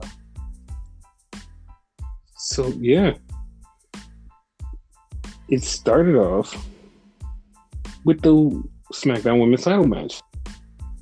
Sasha versus Nia. And Bianca said, girl, I ain't coming out there with you. You by yourself. Because this is your fault. So, Sasha went out there to fight Nia. And Shayna came out with her. So, they're fighting. By the middle of the match, Bianca winds up coming out to encourage Sasha to get back in the match. The funny part, this was actually a better match than Nia and Sasha's last match, which was really good. Yeah, like I don't even remember their last match. This match was good. And the win came when Bianca and Shayna started fighting on the outside. They wound up getting in the ring, and Shayna went to knee Sasha because she had Nia in the bank statement. And Sasha moved, and Shayna knocked out Nia. Sasha got the pin. Bianca and Sasha ran off. And Nia's like, you need me in the face. That was funny. My hoe. We had Seth Rollins come out and basically said, Cesaro, I'm going to fight you and fix you and make you better and, do things. And then he got interrupted by Shinsuke Nakamura. And Nakamura whooped his ass. And Nakamura said, I'll see you on Sunday. So that's another match for Fastlane. Yes. Then we had the Street Profits versus the Mysterios. And the Street Profits lost to the Mysterios. But then the Mysterios had to fight America Alpha 6.2. Then he lost to American Alpha 6.2. and nobody knows why. It was a thing. It was a thing. Like, not to cut you off, but like now that you said that made me think. Mm-hmm. At this point, isn't this like the sixth version of this shit? Mm-hmm. Because we had the American Alpha, which was Jason Jordan and Chad Gable. Mm-hmm. We had I'm probably getting the order wrong, but fucking Seth Rollins and Jason Jordan. Mm-hmm. We had fucking Chad Gable and what's his face? Shelton Benjamin. Mm-hmm. Yeah, like there's probably a few more in there. I can't remember, but like, a lot of alphas. Yeah. Mm-hmm. Do we count Jason Jordan and Kurt Angle? Yes. Oh shit. Then we had Sammy with his documentary crew talk to Kevin Owens and tell Kevin Owens, I want you to watch what's going to happen later. Because you can tell, right? You can tell me the truth, right? He's like, dude, I'll watch. But you can tell me the truth. Shut the fuck up, I'll watch. Yeah. And then he just walked off. We had Daniel Bryan. Huh? That sounds like when I bitch to you about shit. Yeah. Then we had Daniel Bryan come out. He's cutting a promo. Then Roman comes out. Roman's all pissed. And Daniel Bryan goes, I'm going to make you tap. And Roman's like, I'll never tap until I'm dead. And then Bryan said something about making him tap and breaking him down. Roman got mad and left. Fucking hilarious. Like, he's been getting the Roman. You pointed that out. He's been getting the Roman. Then we find out that it's going to be Shayna and Bianca later on in the night. And then we get the best promo ever for Baron Corbin versus Sami Zayn, the match nobody ever wanted. Legit, that's what it said. Yes. And at the end of this, there will be a loser. So the match goes on. Kevin Owens is doing commentary, and he's like, listen, Sammy's bringing all this on to himself. Bartender Cabron wins, and Sammy gets upset and starts yelling at Kevin, did you see this? Did you see? And Kevin's like, dude, you did this to yourself. So Sammy walks away. Kevin starts talking to Corey Graves. Sammy boots him in the ear. WrestleMania match. Right there. Yes. We have a back. Yeah, I'm actually happy that those two friends get a WrestleMania match. Yeah. Happy for them. 100%. We get Big E and Apollo Crews of sit-down interview. They're in two different places. Big E gets angry, and Big E's going to find Apollo. He gets in the go-kart, looks for him. He sees Apollo. They start fighting. He beats his ass. Apollo, after the fight, gets up, jumps in the go-kart, and speeds away. What the fuck? How did you feel about this? Because I liked it, but I didn't like it as much as when Brock and Joe did it. I liked it because we, for the last 3 weeks, have said, that needs to happen again. That needs to happen again. And it happened again. So that's why I liked it. Yeah. It made Apollo look like a total bitch, which is funny because you know he's going to win. Yes. Then we had Shayna versus Bianca. Shayna comes out with Nia. Bianca comes out. Then 3 seconds later, Sasha comes out and says, girl, you got this. You don't even need me. So when she says that, they're fighting. She says that. And Nia's like, well, Shayna, she ain't out here, so I'm leaving too. So Nia leaves. So it's just Bianca and Shayna. And then they wind up getting attacked by Natty and Tamina, who laid them both out. Yep. So, yeah. And then we had a main event. Daniel Bryan's on commentary. Main event, Jey Uso versus Edge, who has brand new gear. who gets thoroughly thrashed during this match. Like, just fucking really fucked up. Yeah, they like you can even see how red they were. That's how bad it was. Yeah. They did a good match. Edge won. Then he got speared. Daniel Bryan wanted to help out, and he helped himself to a spear from Roman Reigns. Roman speared everybody, stood over everybody with the title. Yeah, it's looking like it's going to be a triple threat. Here's the thing, though. Mm-hmm. Like you're wording it that right. Like he wanted to help, right? Mm-hmm. Did he, or did he just want to fuck up Roman? Because like Yes. he could have told Edge, "Yo, Roman's right behind you. Watch." No, he let him get speared. No. Here's the thing. Okay. When that happened, he didn't see that. You don't think he saw him? No, that's why he didn't yell out behind you. See, Oh, okay. see, it wasn't all what you think. It wasn't as bad. Okay. But yeah, that was Smackdown. I like Smackdown today. Like it was really good, in my opinion. Yeah, Good go home show. Yeah, it was a great go home show. To Fastlane, you want to know? Let's do the Fastlane card. Okay. Now that we actually have a card. Yes.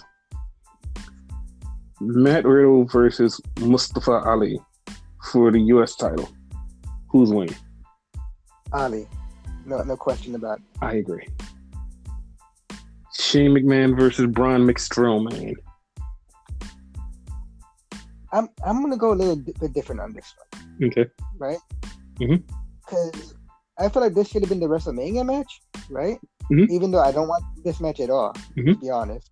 I feel like it's gonna be the WrestleMania match, or Mm-hmm. I feel like it's gonna be a throwaway and no one's gonna win. Like it's gonna be a like some fuckery. No one's gonna win. That's exactly what I was thinking. Okay. Alexa Bliss versus Randy Orton. Like, do we even gotta like say that to y'all? Like, this is not going down. Like, fucking Fiend is showing back up. Oh, I was gonna say Steve is showing up. Oh, okay. Oh. Steve. Yo, if he changes his name to Steve, that's your fault. Of course, it's my fault.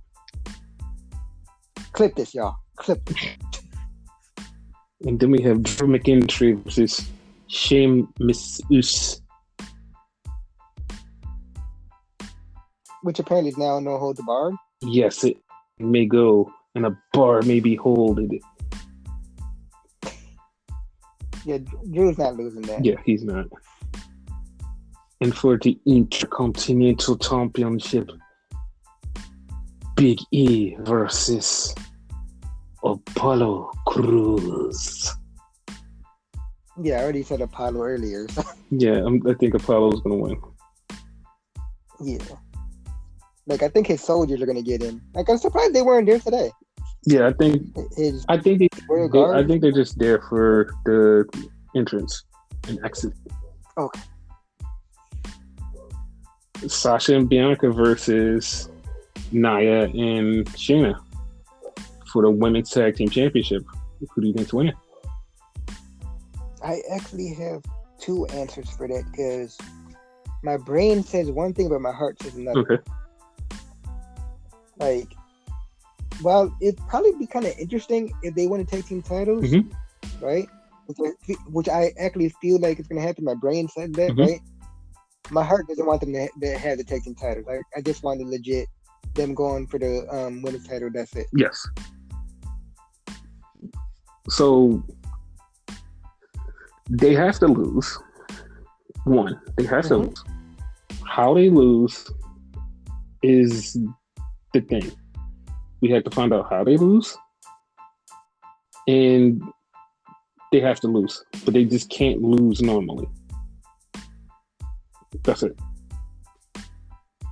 But like apparently Reginald won't be a factor because he wasn't there today, and apparently he's not going to be there on Sunday either. So. They said he's going to be there on Sunday. Let's see if he gets cleared.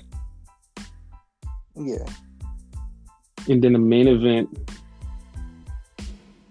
Roman Reigns versus Daniel Bryan, with Edge as the special enforcer.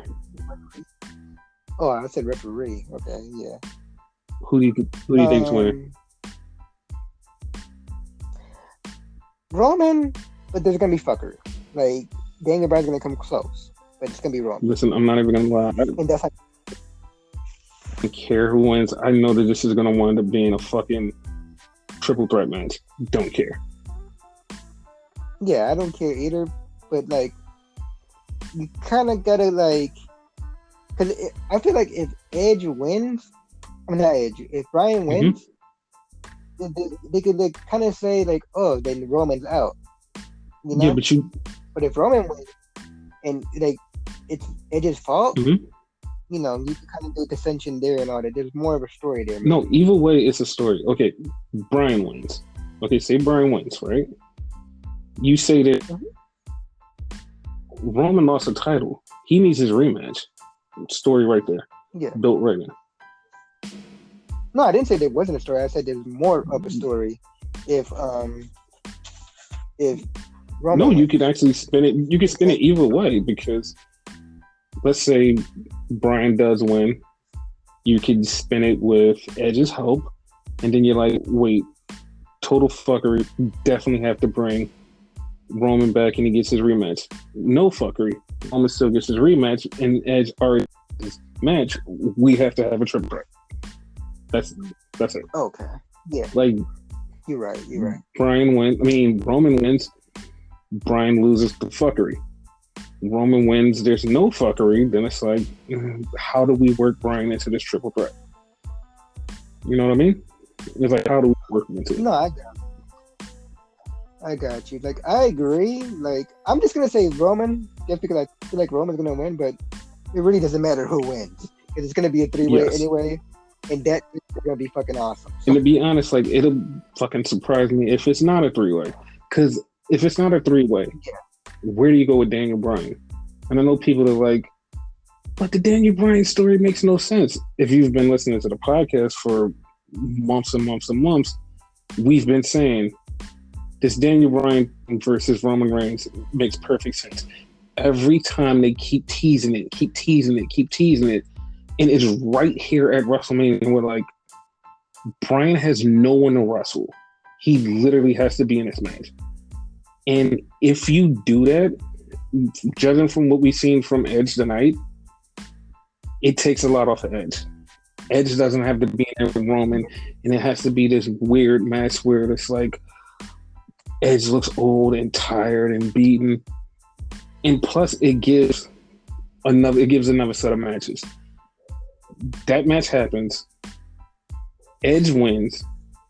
Okay, we can have Edge versus Daniel Bryan. We can have Edge versus Roman Reigns.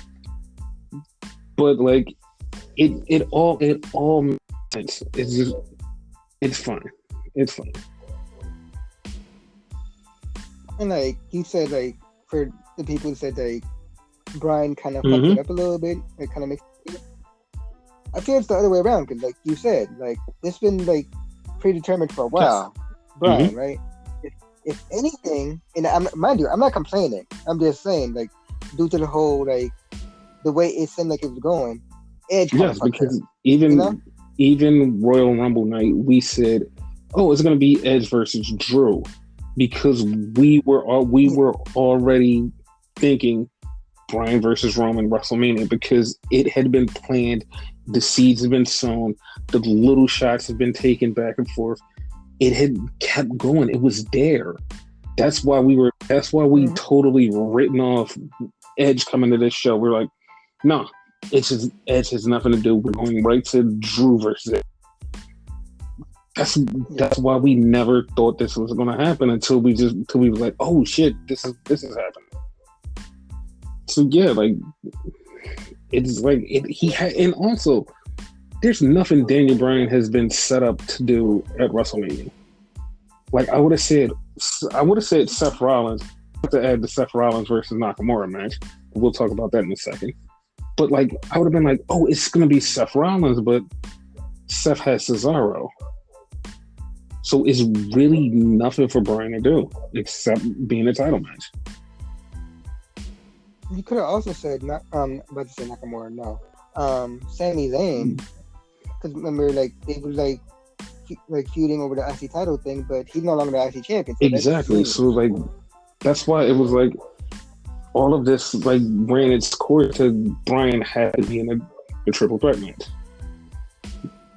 Yeah. So this had to be a thing. So and then we have Nakamura versus Seth Rollins.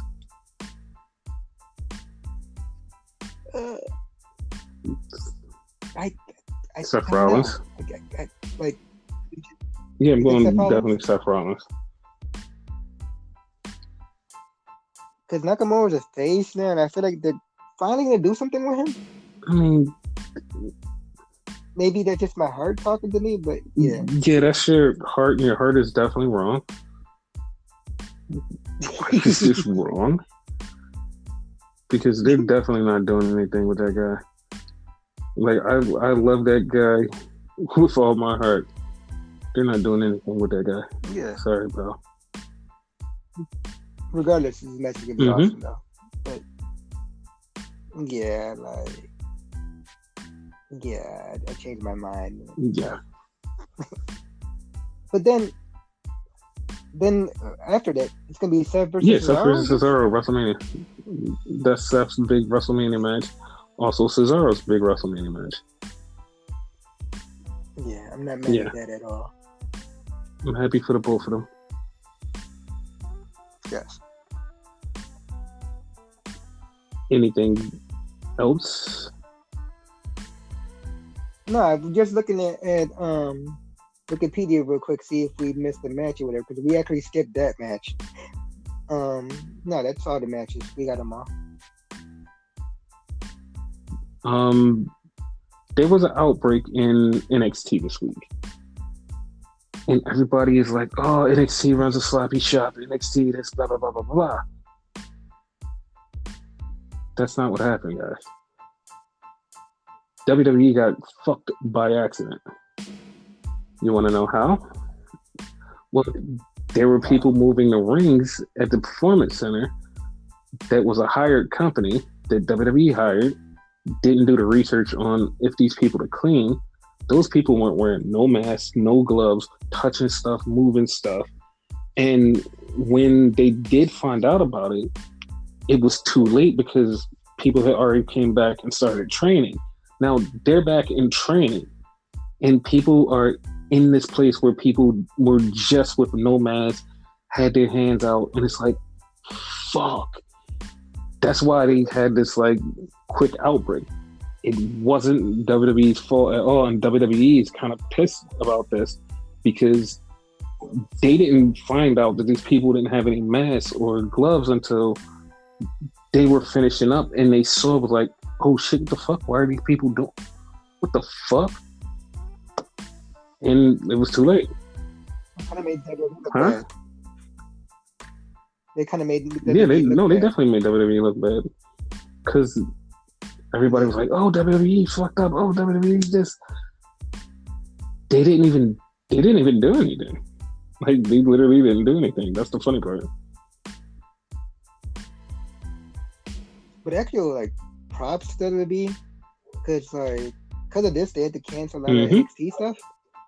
And they actually did it. They could have went ahead and did it and whatever, like had all the matches they were supposed to have, but they canceled everything and didn't they cancel like training? Yeah, no, they canceled training for like 4 days after that. 4 days. Yeah.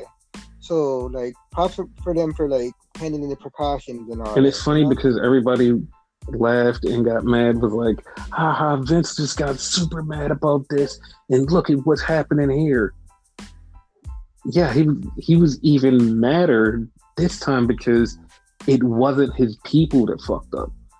Like Vince, like this time Vince was like furious. Like he was furious because when he first heard about it, he just like flipped out because he's like, wait, everybody's now taking precautions and this fucked up incident. He's even thinking about suing the company. Like that's how mad it is. He's pissed because he just started yelling at people. Who's like, listen, if you don't take this serious, I will fucking find you. I will do this. I will do that. And this incident happened, and it was nobody's control. He's pissed. He's pissed because he's like, I can't even yell at my own people because it wasn't even their fault. So I am pissed. For once, I 100% agree with him. Yes. Like he should sue them. Yeah, because he's fucking angry. Because this week, he was really adamant about people was like, listen, Mania's coming up. You fuckers need to fucking watch yourself. And we need to be healthy for Mania. And this situation pops off, and he's the first thing he was gonna do was just yell at a bunch of NXT kids, and Hunter told him the situation, and he was furious. He was furious. Because it's one thing when you fuck up or your peoples fuck up, but it's another totally thing when that outsider fucks up your shit. Exactly.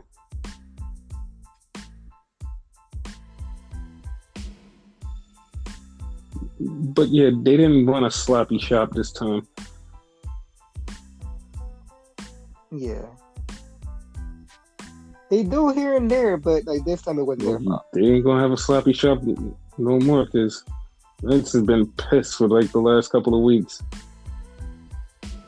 Yeah, he's definitely taking this shit serious now.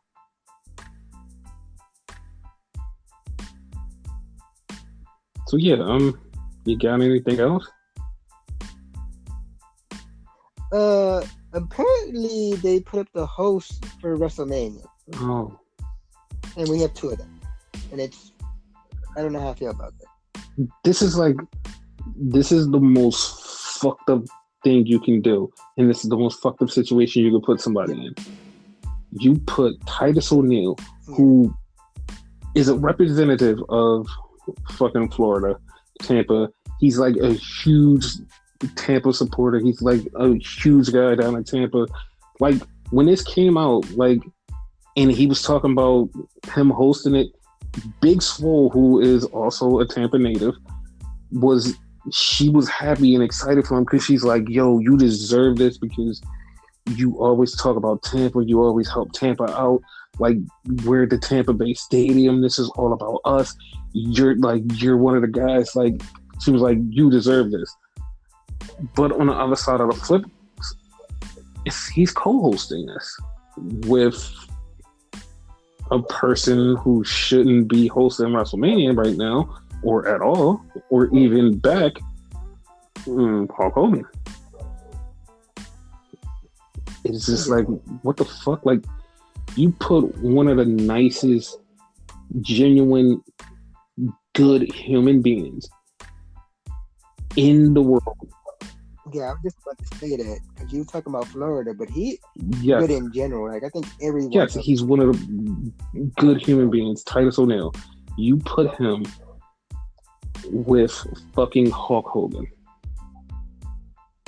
What the fuck is wrong with you, Vince? What the fuck is wrong with you?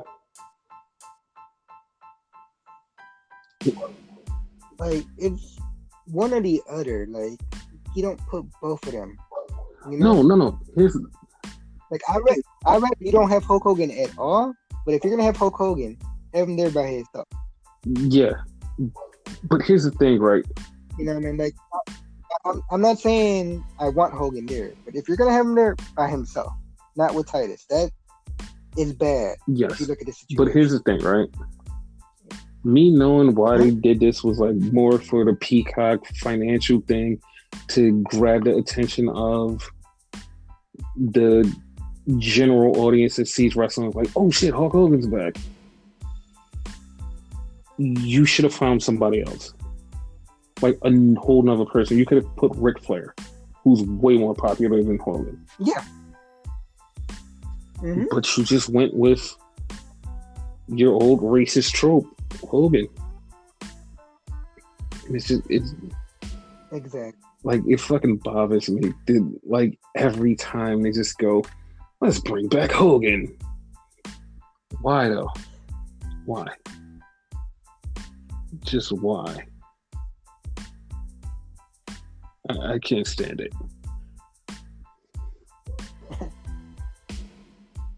But yeah, that's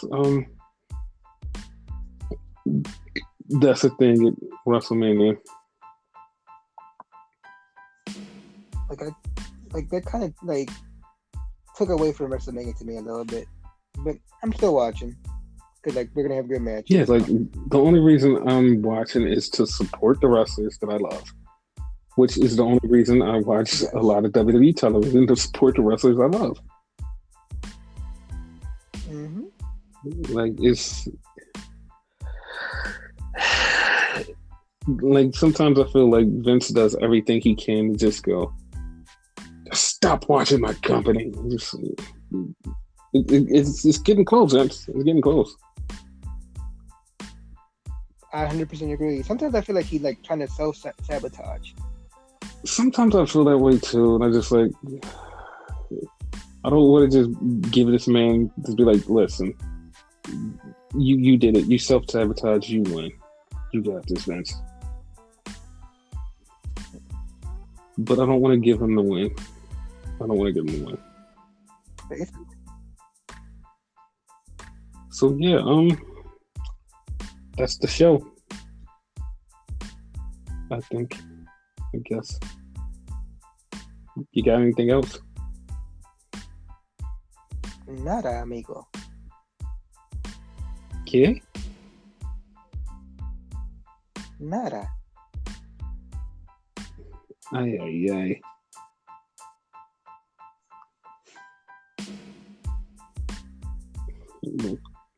Any last words? Nada. Hasta luego. Fuck that shit.